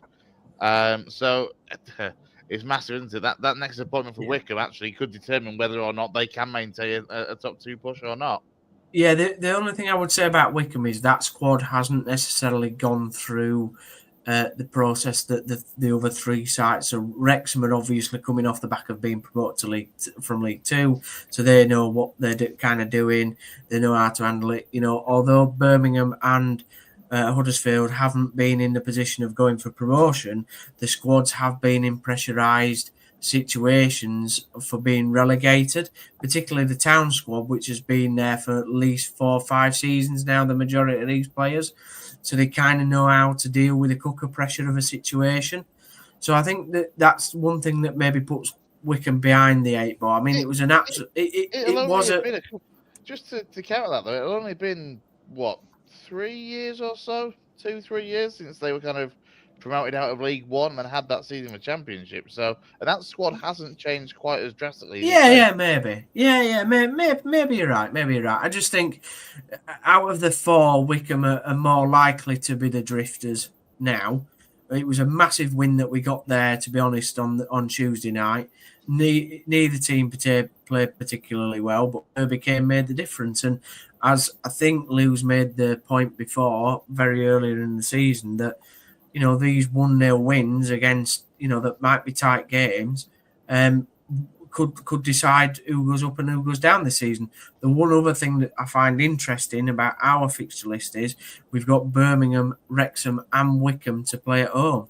It's better playing at home than it is away. So I'm confident. I'm confident now. I think we had that. I know you hate it, Chris, but we had that bit of a crisis, bad period at the beginning of the season. I don't see other sides have gone. I don't think other sides have gone through theirs yet, and every team does, don't they? Every team does have a bit of a bad period. So it'll be interesting to see if Birmingham have one, Wrexham have one, and Wickham have one. But I don't see anybody under that realistically breaking into the top 4 now, and I think the signing of Taylor does strengthen that that probability that we will be at least in the top 4 and hopefully the top 2. I really hope that we get automatics. I was looking at the table the other night, actually, after you beat Wickham, and I think it is 4, isn't it? It's going to be 2 from those 4 as it looks at the moment. I think Birmingham and Wrexham will just keep spending, don't they? I saw Wrexham being linked with Dion Charles today from Bolton. They're just going to keep spending. They'd be the 2 that I'd be worried about. But like you said, Wickham won't. If Wickham lose Bloomfield, that'll be a big blow for them. But I think they'll be there and thereabouts if they don't. It's going to be 4 of you, mate. And even if you do end up in the playoffs, your record in the playoffs is very good. So, just stay positive, I'd say. It is. I mean, who do you all think at them top 4 is most likely? Genuinely being honest. I think it'd be Wrexham and Birmingham, and then it'll be between. That'd be my 2. But then, yeah, I'm tempted to agree there. I think Birmingham to win it and Wrexham probably just to sneak that second spot. Don't get me wrong, though. I think it's going to be a race with Town in it, and potentially with Wickham, that will go the distance sort of thing. I think Birmingham will win it, and then it'll be one of the other 3 for second place. Yeah, I think for Wickham to obviously I don't think we'll get top 2. I think we'll get in the playoffs. I think to drop 13 points now would be a monumental disaster for them to even fall away that far. I think we'll fall, but I don't think we'll fall away. Yeah, same. Even reach the playoffs. After watching what I've seen of you, Downsy, I can't work you out. I'll be brutally honest. And I've seen you live, and I've seen you in a couple of games. I just can't. I can't work you out in terms of whether you're good enough to get that second spot, or whether you'd be actually good enough to get out the playoffs. I still think you need at least one more, if I'm being brutally honest. And I think it's going to be who can flex the muscles most in this January transfer between you and Wrexham. I think Birmingham are going to probably just get over the line because they've got a little bit of quality. But I also think that the inexperience of a manager for Birmingham could have a big factor in this as well, because he's not used to being in that kind of environment in terms of leading a squad to promotion. Parkinson, we know notoriously at City, but in other clubs as well, he's got that mentality. He's a bit of a mentality monster. He's Parkin. He'll somehow get over the line, and that's where we'll come into it. Michael Duff's got experience and he's got the know-how. It's just, have you got the quality to back that up? And I think what I see, again, being honest with you, Downs, is you've just slipped up a couple more times than maybe what the others have done, and you've got to cut out them expected victories that you should have had probably at home that you lost to make up ground with that. I still think you're capable of doing it. I think that mentality monster of Wrexham with the juggernaut that they've got will see them somehow get through it. And I think Birmingham might just have a little bit too much for everybody else. But I think what Nagel's done in this transfer window so far in January is spot on. I said to Chris when I watched Huddersfield Lincoln, I said Town need to spend at least 5 million to stand a chance of going up. Just simply because you looked a little bit devoid of ideas. You struggled at the back from deliveries, and your strength in depth was pretty lackluster. And what you need some real good energy in there, because actually when you started to get on the roll, and you have done in recent games at home, it felt very different, and it does feel very different, and that's what you need to get that momentum. I think Duff's created miracles, Lou. I'll be honest. Sorry to cut you off. I think Duff's done really well. To say that he's not had a proper striker realistically that bangs them in regularly, for us to score the amount of goals that we have done has been great. And the other thing I just want to point out is he's only had what potentially you would put down as 8 starters on the pitch at the same time in only 7 games this season. I think those 8 starters are pretty regular. Every Town fan would agree with those 8 players that would be in the starting 11, and they've only started 7 games together. Yeah, I agree, and I think we're all knowledgeable enough to know that if you're going to get up, you need a striker who's going to bang at least 15 goals, 10-15 goals for the rest of this season. You've arguably got one who can finish it. But that was going to be my point of what Chris has just commented there, it's the injury situation and that strength in depth, which is going to happen across the board anyway. But you've got to manage that really carefully. But yeah, it'd be interesting. I think it'll be an interesting shootout between the.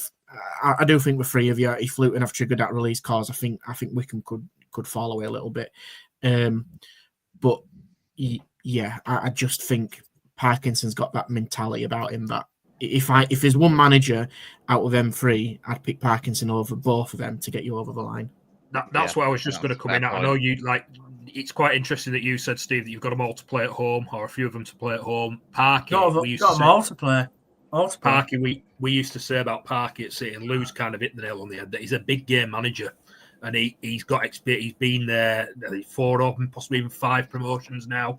I think it could come down to those games, mate. If you win them, you've got more chance than anybody. If you don't, I'd go with Wrexham to go up with Birmingham. Before we move on, the worst thing you can possibly do, well, I say it's the worst thing, it's a bit too far, but imagine winning them 3 games or being unbeaten in them games and slipping up against those below you. That would really hurt you going into the playoffs. Oh, I agree. I think that's where you've got to get that balance right, because I think you could almost tangibly say, right, we might win 1 or 2 and maybe lose 1, but then beat the rest below you and still probably go up. That's what you want. The last thing you want to do is lose or not win any of them 3 home games, because going into the playoffs, you're going to be thinking, we've not beaten these top teams in this division. You've got to beat them to go up.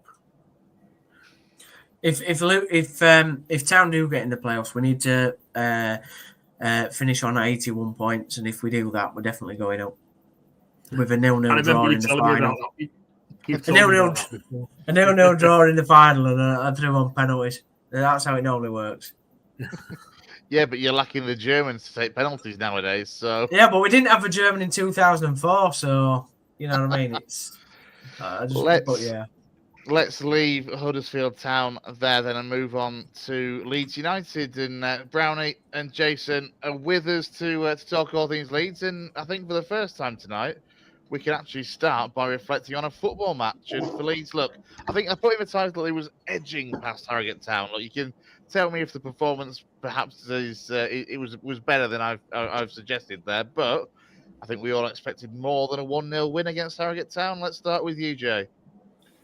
Yeah, it was pretty much as you put it, really. We did kind of edge past them, to be honest. It was I'm going to say in inverted commas, a makeshift team, because we did make some changes. Or we certainly made some changes to where players played rather than the personnel specifically. There were a couple of them as well. Harrogate were really, really good value. I thought they defended really, really well. They came with a game plan. And I said to Brownie in the review, the game actually looked a lot like a lot of our championship games does. Especially at Elland Road, a team playing with 2 banks of 5 and a keeper and content really with not doing much attacking and sitting back and trying to soak up pressure and then hit for a set piece or a counter. We didn't have a lot to do. Like I say, the game played out very much like a lot of games that Elland Road does, in that we had pretty much all of the possession. We could have scored more than 1. We probably should have scored 2 or 3. We hit the post twice and the crossbar once as well. But there were still a few questions, weren't there, Brownie? There was still a few questions that came out of the performance, especially from some of the players that we would like to see take an opportunity, i.e. Matteo Joseph, i.e. Willy Gnonto, who have both been out of the starting lineup and not doing enough to be starting games. Questions whether they should even be making appearances from the bench at this point, especially in the case of Willy Gnonto. He's so far away from his best at the moment that he's now 4th choice winger. So there were a few questions that came with it, but ultimately we got through. That's what it's about. As we saw with Tamworth and Tottenham yesterday, when the gap, should be what it is. It's a big gap between the teams at one point. The remedy of the game, the local derby, Harrogate never having played in front of a crowd to that size in which they did. It was their cup final, and fair play to them, and they kind of closed that gap up for a period of time. But ultimately, we got through, and we're going to a really extremely boring 4th round tie against Millwall or Dagenham Redbridge at home. So. Yeah, Brownie, of all the draws to get, though, it just wanted to look. You say boring. Let's be honest, it's Millwall, and from a supporter perspective, at least, even if not necessarily on the pitch, games between Leeds and Millwall, Brownie, are never boring, are they? Well, can you imagine 4,000 Millwall fans making the trip to Elland Road? That's going to be fun, isn't it? So, yeah, can't wait for that one. Yeah, I mean, the FA Cup, I mean... If it's Millwall, that is. If it's Millwall. The 2-0 up after 78 minutes. Yeah, it's looking pretty likely. But yeah, no, I agree with Jay. I'm just kind of like, Millwall. It would have been nice, I think, to get a Premier League team and actually kind of assess ourselves against the kind of higher level. Actually, it would have been pretty interesting. But yeah, look, FA Cup. I mean, I said to Jay on Saturday, I'm not too fussed, to be honest. It's not the main focus this season. Although if we get through another round, that's when you start to get a little bit excited. I think, did we get to the 5th round last year? I think against Chelsea, that was the 5th round, wasn't it? And by that stage, you start thinking, could it be something special? But yeah, it's going to be, it's so championshipy, isn't it? Playing Millwall in the FA Cup. But look, if we get through, it's a home tie. I mean, I can't remember the last time we were drawn twice at home in the FA Cup back to back. Last year were the first FA Cup drawing. Were it 18 years? I think. Yeah, that was at home. Like that. It was ridiculous, wasn't it? Because last year was we were laughing about it one way. It was something like I can't remember how many it was. Ridiculous. Yeah. Absolutely ridiculous. So yeah, another home draw. You never know. Stars might be aligning. Where are Millwall in the league? Doing all right, I think. Actually, aren't they? They're in the top half of the bottom half, aren't they? 14th. Yeah, so they're not going to do it. They're not going down. They're not going down. They're not going up. So they're going to put max effort into that game, I think. They would do anyway. It's a weird we've got some people wanting replays back, in these chaps don't even want to play in bloody competition. You know what it is? Like, Lou, I don't get a choice, by the way. Town just automatically lose every third round tie that they get. So it's not all about you. That point kind of came up, didn't it? Earlier on when I was chatting about it with Lou on the group, and I think, like, for us, and I'm sure Brownie's going to agree with this, like, it's just another hurdle and obstacle in the quest for promotion. It's not that I don't want a cup run. Like when we got Chelsea last year in the 5th, like I were excited by it. It was a great game as well. We really, we turned up and really played well. We probably deserved to win the game, I'll be honest. And Brownie's right. Like there's this kind of nagging thing in the back of your head where you're like, could we be that championship team that do it? Cardiff got there a few years. No, Millwall got there a few years ago, didn't they? Well, it was Millwall. Yeah, Dennis Wise, wasn't it? Under Dennis Wise, yeah. I mean, I'm talking a few years ago. No. Cardiff did as well, though, because that's who Portsmouth beat when they won it in the final. You're right, yeah, you're right. So, like, I think, that there is this kind of excitement that bubbles when you get to maybe the 5th round, but until then, especially when you're playing championship opposition, it's just another game where we can lose a big player to an injury and it'll potentially stop us getting promoted. That's the problem with the cup in general, I think, especially for your championship teams, because I think when we were in League One as an example, like we lived for the cups a little bit. Like that, well, certainly I did. I was excited by them then, the great day that we had at Old Trafford and all the rest of it. But when you're in this kind of limbo land of the championship, you're kind of too big for a big cup day, but not small enough where that kind of then matters in the same way. Like I know that sounds super arrogant, but it's the truth. Like I think this is another problem with modern football though as well. I think it's like Leeds, there's so much pressure, money pressure, expectation that the cup becomes like a second fiddle. And Jason's absolutely spot on. I remember back in the day where we had a great tie against Arsenal where we got a draw. We had games against Tottenham, and it was really exciting. You did kind of build a little bit of your season around those like kind of mini cup runs. Whereas now it's just like, I said to Jason, it's almost like a rung up from like an international break. It's like, FA Cup weekend, great. What I will say though is I do think it was a great horrible pair of. No, but I do think it was great FA Cup weekend as a whole, away from kind of the personal perspective on it. I think there was a lot of interesting stuff that happened in the FA Cup, and it's still a competition that I do really like. But yeah, it's just not our main focus. It's nowhere near being our main focus. That's just the way it is. I know you said that sounds arrogant, but I think there's a lot of fans that don't have it as a main priority these days, and that's part of the problem with the issues that we all go into with the FA Cup and the replays and stuff. So yeah, you're no different to a lot of other clubs in that respect, I don't think. You're right, and I get the sentiment. I know that we've had, discussions on it yesterday, and I get the sentiment of it's not your priority, because it isn't. Your priority, like you guys have said, and you're right, the journey is always better than a destination, isn't it? The going for promotion is always the most exciting thing, actually, until you go to day one of Premier League and you're excited, and then come quarter to five, you've had enough and you want to be back in Championship and winning more games.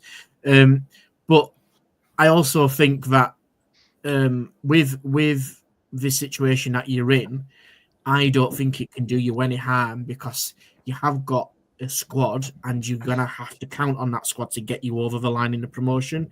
So if you were to get an injury, and if Ark is prepared to tinker with the squad a little bit, there's going to be players who are up and ready, and not saying with it 100%, because they're never going to be match fit after one game week in about 3 or 4 now in the FA Cup, but at least you know that you might be able to potentially trust some folk, or actually you might not be able to trust them. So actually Farker knows you come crunch of it and you might need him. I can't trust that person. So I think from the squad perspective, I actually think it could help you guys in that running. It's definitely not the problem it was last season. I will say that. Like, when we look at the players that come in, it is a good opportunity to give Matteo Joseph a start. It is a good opportunity to give Gulavogi a start, give Schmidt a start. We didn't have that luxury last season. We kind of just had to roll with the same 13 or 14 players. So, yeah, I hear you. But I'll get excited after Millwall. If I'm honest. You're off to Wembley, yeah. I actually think as well. I actually think it's actually damaged a couple of players' reputation, though. Actually, is the game. But I don't think that's a bad thing, is it? That might not be a bad thing. No. I'm sorry to you, but I don't. There might be exactly, and there might be an element of Farker can now go to those guys saying, "Well, actually, this is what you did in the FA Cup game." And actually, you can't moan about minutes because you didn't really prove yourself against a League 2 opposition at home. So suck it up now, or work harder and get back in the plans a little bit. So I think he's got a bit of ammunition now as Farker with some of that. I thought that's absolutely all right. To be honest, from what I watched, he looks like a decent player. I just wanted to ask, what is the situation now with Gnonto? Because, to me, every time I watch a Leeds game, genuinely, this is only my thought, and I'm not being biased in my town opinion on this, but he just genuinely don't look like he wants to be at Leeds. He doesn't play like he's just got any enthusiasm, or he just either goes on floor all the time, or he just I don't know. I just get the opinion that he's just gone back to where he was, 2 years ago or a year and a half ago. He just don't want to be at the club. Can I tell you the truth with Willy Gnonto, and Brownie will tell you, I've said this for 2 years now, for the best part of 2 seasons. He's just not that good. He's not as good as what people make out he is. He's a good player and he's got bags of potential. The lad's 20, just turned 21 year old. So he's got loads of time on his hands. But his reputation supersedes him. He's an Italian international. He came with a big reputation. He then played well for 4 or 5 games in the Premier League in the relegation season when we had nothing else to enjoy. The only thing that we enjoyed was Willy Gnonto away at Old Trafford doing what he did when we drew 2-2. That was literally it. I've made this point before that when Sam Allardyce came in, he said in the interview before he arrived, Willy Gnonto has to play every single game. He's the man. He is the man. He played him in his first game. Second game, he dropped him, and he didn't play him again for the rest of the season. He came off the bench, but he didn't start a single game. And this reputation, like I say, it supersedes his actual ability. He's a good player. He's just not a great player. And right now, he's the 4th choice out of the 4 wingers that we have. Dan James is more effective. He's arguably been our best player this season. Mano Solomon is the best player in the division if he's fit. And Laji Ramazani's potential is sky high. Right now, with kind of what Downes is saying with application from Gnonto and actual ability, he's 4th choice. And that is the truth. That is why I didn't come back with the bid that they needed to, because it's just not worth it. This is what I was going to go on to then, Jay. Is where does this leave him then? Because, yesterday the news was Saudi Arabian clubs from the Premier League, the Saudi Arabian Premier League, that is, are interested and want to make an approach. Today it seems the news is more that Leeds are looking more to turn down any approaches from Saudi Arabian clubs. I don't think they'll sell him because he's a massively valuable option at this level. And, you know, the potential that's attached to him and the contract that he's got, he signed a new contract, I think it was just this summer. He's got loads of time on his hands and he could still be that player.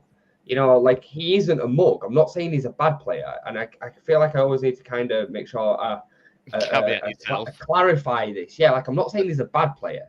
The lad's a good player, but he's not what people make it. Like, sometimes when you're having this debate with them, they'll say to you, well, he's an Italian international. Okay, does that change the level of football that he is? When Mancini gave him his opportunity in the Italian side, he was proving a point, and the Italian team were all over the place. He wasn't on his own.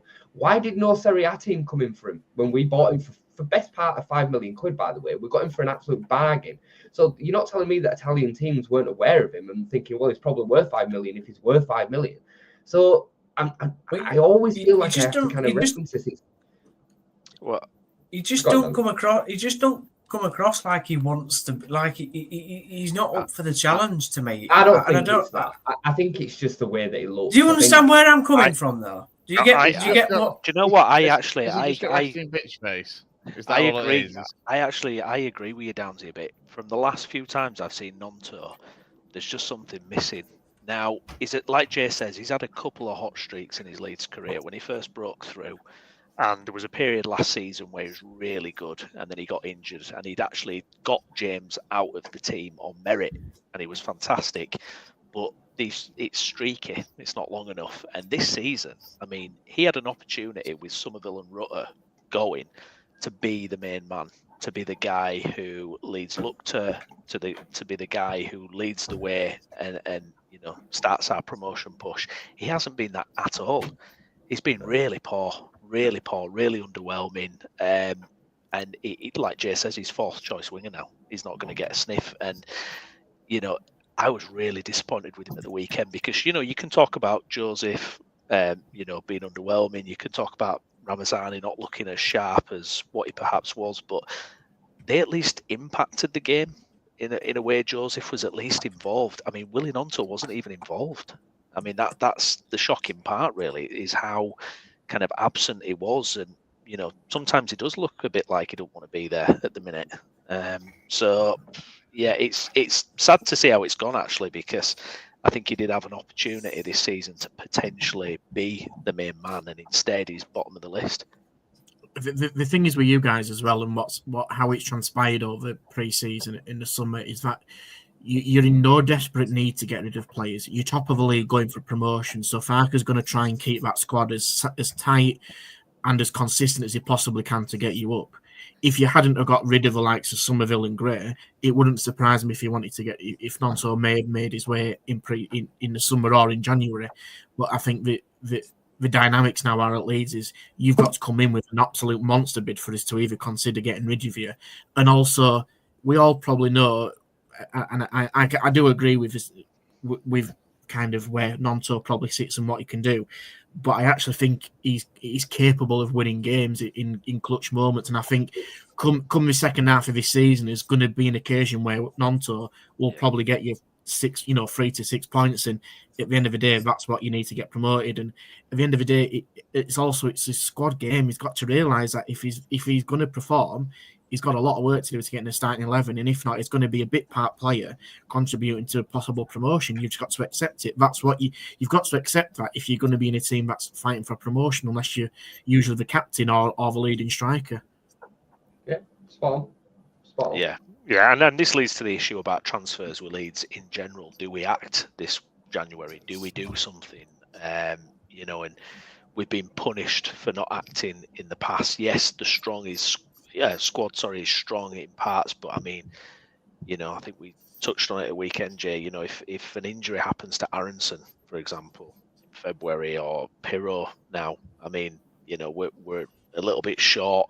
And yes, you've got an issue of convincing good players to come and potentially just sit on the bench, but yeah, it's difficult. I do feel like we need to do something this January. I'm coming round to that opinion. I think that it would be nice, even just for morale, just so we don't leave the January transfer window with this cloud hanging over us. I think it's a real tricky one. You know, like today I've seen that Tom Cannon's probably going to Sheffield United, and I just think I wouldn't want Tom Cannon. I wouldn't even want Tom Cannon to sit on the bench. Like I wouldn't. Like I would prefer Joseph to come off the bench for Perrault over him, and I'd prefer fully fit Bamford. I can't believe I'm saying that, but I would. But that's the barrel that you're fishing in for players that would potentially want to come and just sit on the bench in a promotion team. You know what I mean? So when I look at that, you know, Ben Brereton Diaz, I suppose, is a bit of a one-off. But if you sign Ben Brereton Diaz, you have to play him. You probably have to start him. And then you're starting him on the left. He doesn't really play up front as a 9. He plays on the left. So then does he get in over Solomon? No. Does he get in over Ramazani? No. So then what do you have? You have Ben Brereton Diaz sat on your bench for a third choice left mid. Like I think recruitment is so tricky, because if you get it wrong, you then can't if you if you disturb the harmony and you bring in somebody that is just not going to play, all fans are then going to do is just going to blow off. And the players, well, you've got a bad egg that's then sat there unhappy. You know, you've got a potential player that's getting less minutes that's then getting even further unhappy, like a Mateo Joseph as an example. It's really tricky to get it right. And I'm in no hurry to just sign players for the sake of signing players. It wouldn't surprise me if you didn't sign anybody, and I don't think that might be a bad thing. Because if you are going to get somebody in, you're going to have to get somebody who's probably better than everybody else in that position, who's going to have to probably start. And with that becomes a little bit of ego and a little bit of, I'm your man now, I'm going to come in and get you promoted. Well, the rest of the guys are going, well, actually, mate, we've got ourselves in this position. It's not all just about you with a team. So it can disrupt. I agree. I think it can disrupt the dynamics of a team. So, and I think the way that you are ticking along and what Farke has shown in the past, that he doesn't like to change a lot of stuff. He likes to be pretty pragmatic. So unless, like I said, unless you're going to put a monster bid in for somebody, which I can't see, because I think you're probably going to save that for the summer if you do go up, or you get a monster bid for somebody to come in, then you'll replace him. I don't see much business, if I'm being honest. If you can convince Buendia, I know Gavin's mentioned him in the comments, if you can convince Buendia to come and work with Daniel Farke on loan for the season, for the rest of the season, if we get promoted, we're obligated to buy him, fine. Go and make that deal happen, because then the risk attached to it is minimal. You know, if he's on loan, we can only supplement his wages and his costs if we get promoted. His injury record, it's not as much of a problem then, because you're still dealing with what you've got anyways in addition to the squad. Fine. That kind of deal for me makes sense. But I couldn't agree with you more, Lou. To go out and sign somebody that potentially could disrupt the harmony and not play is it's just a shiny new toy exercise again, and people are so obsessed with signings. Like for me, I'd been more than happy to keep, apart from the keeper situation, I'd be more than happy to just go with what we've got. And what about number 10? But who do you sign, Brownie? Right, so you know, like last summer, and I know we ended up going with Gio in there and whatnot. Right, and we went for Amiri, didn't we? That was the market that we were shopping in. Amiri, who now is playing in the Bundesliga, won the title. I know he didn't play a lot for Leverkusen last season, but won the title in the German league last season. That's the market that you kind of shopping in. I'm not saying that there isn't any others, but who do you sign that is going to be an out-and-out kind of real competition for Brendan Aronson? Brendan Aronson would start as the number 10 in every single squad in this division. So who do you sign that's going to be happy to sit on the bench and work his way in, but also good enough that he can actually start week in, week out for us? Yeah, it's a massive conundrum, no doubt. I just you know Morgan Whittaker, right? I know we're going into specific players. Morgan Whittaker looks like he might be going to Burnley. Luton are after him as well. I wouldn't want him though. I'm not too sure. I don't rate him. I don't. Look, I know I'm going back a couple of years, but when he was at Lincoln on loan from City, he was excellent. He was really good. You know, and we know Chris has seen good strikers at Lincoln. I'm just saying. Yeah, I mean, he played for us 20 years ago, mate. Yeah, he's not a 10. He's not a 10 straight away. He's a more of an inside forward from the right, and he wouldn't get in over Dan James, Willy Gnonto, Ramazani, Solomon. He'd be fit. He can play up there though. He can be a 9. He can be a 9. I think you're pigeonholing him to one position there. I think he's got a better all-round. Yeah, he's got a better all-round player than you're giving him credit. I think Morgan Whittaker would be a decent signing, to be honest. Like, I wouldn't be in a desperate rush for him. I hear you. Like, look, if some fan said to me, yeah, Morgan Waker, what signing that'd be, fine. I don't think he's better than anything we've got. I don't think he's better than 4 or 5 of what we've got. And, you know, like I put the pressure then back on the manager, because it's on the manager to do what he needs to do with the squad that he's got, because it's a bloody good squad. I do think I'm going to maintain that. Yeah, and you know what? With somebody like Whittaker, and you guys on the top row are going to laugh at me at this. Playing for Plymouth is a completely different ballgame than playing for Leeds United in a promotion race. Yeah, it's a completely different environment. No, it is completely different expectations. And he's not played for the club at that size. And I know there's some players who were capable, and he could well do it. I'm not convinced that would be the best signing for Leeds. I've seen him maybe 7 or 8 times live. But Jay's just said about. I've never rated him. But Jay's just said about somebody going and sitting on the bench as a quality player to come off the bench. He wouldn't want to sit on the bench. You know, why would he want to sit on the bench for that moment? Yeah, but he's going from Plymouth, who potentially may get relegated back to League One, to then go and potentially sign for Leeds, who potentially might be going to the Premier League. It's a better move for him, beyond more money. 100%. It is, but then also somebody like Leeds at the moment are also looking at potentials for next season. Say they're going to go up to the Premier League. Is Whittaker? I don't think you could do that. You can't do that because they didn't go up last season. I'm not bringing it back up. I'm just being sensible. Yeah, no, you're right, but you've got to have a plan for the expectation that you're either going to stay in this division or go up, and the likelihood is that probably Leeds are likely to go up. And so, would you want to spend potentially what it would probably cost them? Let's be honest, probably 5 million ish to get something like that in, or would you say rid of Bamford when you can get better options? The thing is, we know where you're getting rid of Bamford, aren't you? And you're potentially not going. You might want somebody, except for you might get rid of Joseph. Do you know what I mean? I think who's better, Joseph or Morgan Whittaker? I don't think we get rid of Bamford or Joseph because of what. No, Bamford's gone. Bamford's gone. Bamford's gone. He ain't going. Bamford won't leave this window. He's not this window. I'm talking about the summer. No, Yeah, well, the thing is, we know why there is this anxiety from the fan base. We know why we feel this way, especially when it comes to the January transfer window, because we have been bitten by it in our recent past, albeit in a different context, a different situation. 12 months ago, Ipswich strengthened in January and got over the line.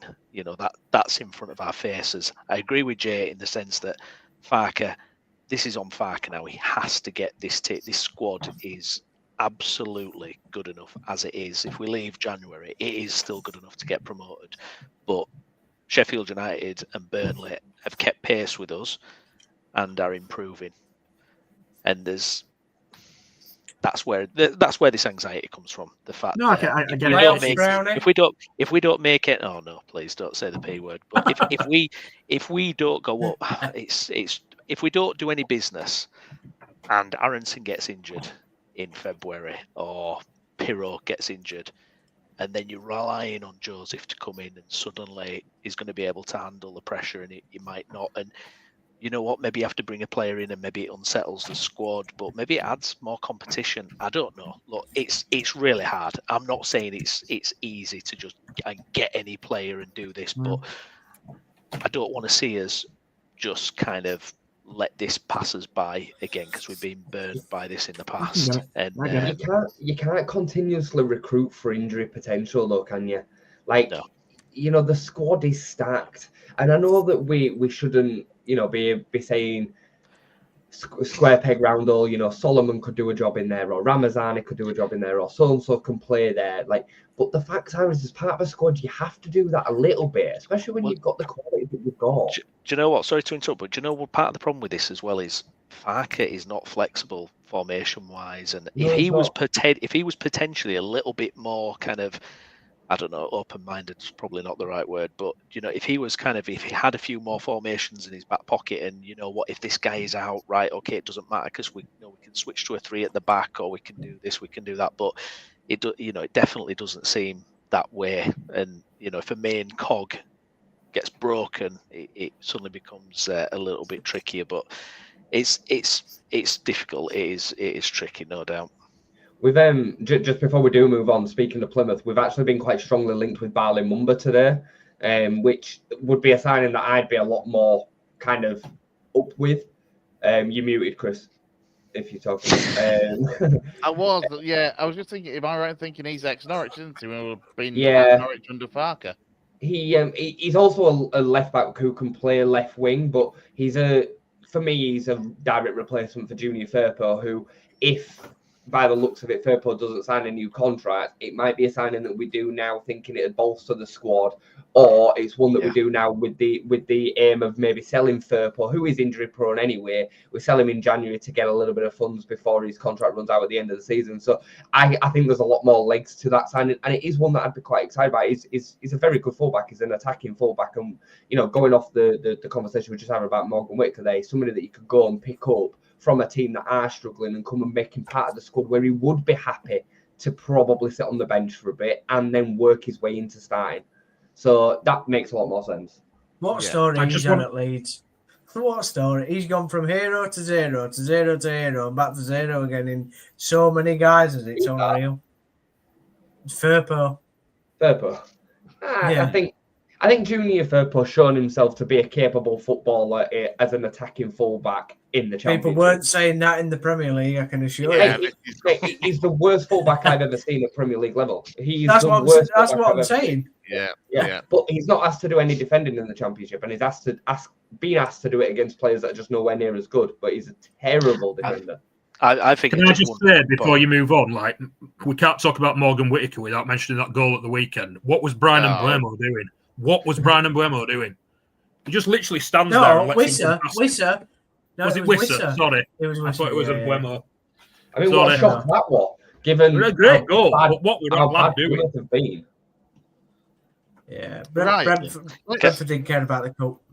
Let's move on from the transfer talk and look ahead then to the game at the weekend. And Brownie, another Yorkshire derby, Sheffield Wednesday in town, and I think this is fantastic, by the way, a game on ITV. It kind of passed me by that ITV have now got a package in place with EFL to be able to show some EFL games on terrestrial TV. For a start, just how good is that?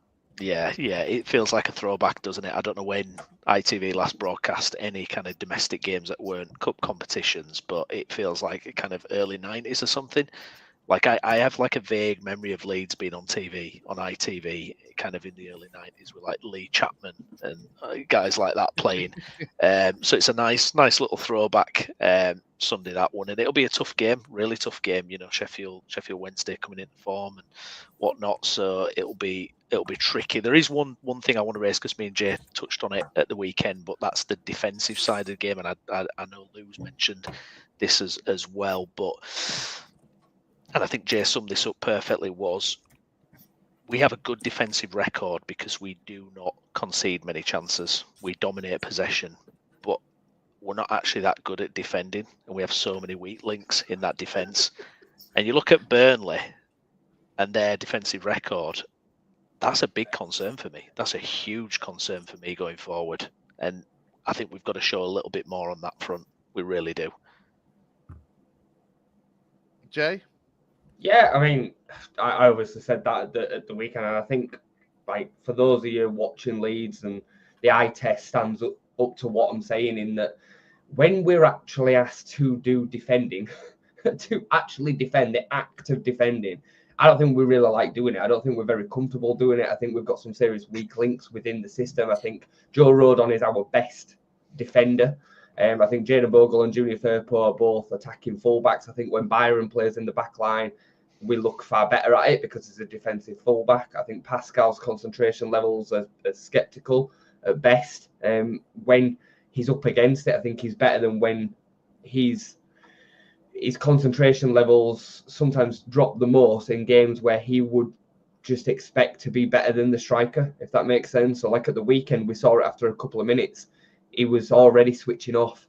And then we've got a hologram behind him who lets him pretty much anything that comes straight at him. So don't pick on the lad. He's trying his best. Every time you call him that, but apparently isn't going to get any new competition. Remember, Have we got any Red Dwarf fans here? Remember Rimmer Yeah. from Red Dwarf? You just need a H. It just goes through Rimmer, yeah. It just goes through it. That, I mean, so that all it shows us that we're not that good at defending. You know what I mean? But we do have a fantastic system that we play within, which dominates possession, presses effectively really, really well. We win the ball back very high up the pitch quite often, or we win it back through transition, not through the act of defending, through actual transition, because we've put them under immense pressure, which is why Brendan Aronson, you know, I defend him till I'm blue in the face, and he doesn't get the credit he deserves because people don't realise what he's doing when he's doing the effective work pressing. And then Ampadu and whoever in front of the back line, Tanaka especially, acts as such a big shield to the back line. So yeah, I agree completely. I'd love to see me take penalties against the hologram and Jay and see who lets the most goals in. Downs it. I genuinely think if you were to take 10, you would score 8. What about against you? I mean, that's irrelevant. But this is a professional goalkeeper I'm talking about. And I mean, he's faced 27 penalties for Leeds, I think it is, and saved 1. And even that went in on the rebound. Like, honestly, don't even get me started. We need a new Sean Mellier. Like, we can't do Mellier. On that point, Carl Darlow should start the game at the weekend, regardless of who's the better keeper, because the pressure needs to be taken off him, but more importantly, taken away from the back line, who are now on edge with him behind them. They need a different voice. You know, Carl Darlow's an experienced pro who's won promotion out of the Championship with Newcastle. He's a very, very steady goalkeeper. He's got the Wales #1 jersey to fight for now as well, which he didn't have earlier on in his career. Like, he's got something to play for. And he did fine at the weekend. Like, give him the opportunity. And then worst case, he has a stinker for whatever reason, something goes wrong, and the saviour then is Illan Mellier. We have to call him back. Yeah. Like he's saying, he comes back in with the pressure off from the fans in a slightly different way. We win the game at the weekend, 2-0. Mellier Mondays sound good with you. Yeah, but normal service resumed. Yeah, normal service resumed. Comfortable win at the weekend. Let's get back to it and get 2025 up and running. There we go. We'll end it there then. On that note. A big thank you to everyone that has joined us and has been getting the comments in over the course of the evening. Don't forget to like and subscribe to the channel if you don't already. We are, of course, on X at W Yorks Football, and we're also on Facebook and on Twitch as well. But for myself, and thank you to Gareth Walker, Stephen Downes, Jayson Boocker, Lewis Sale, and Steven Browne. Enjoy the rest of your evening, and we're back next week here on the West Yorkshire Football Show.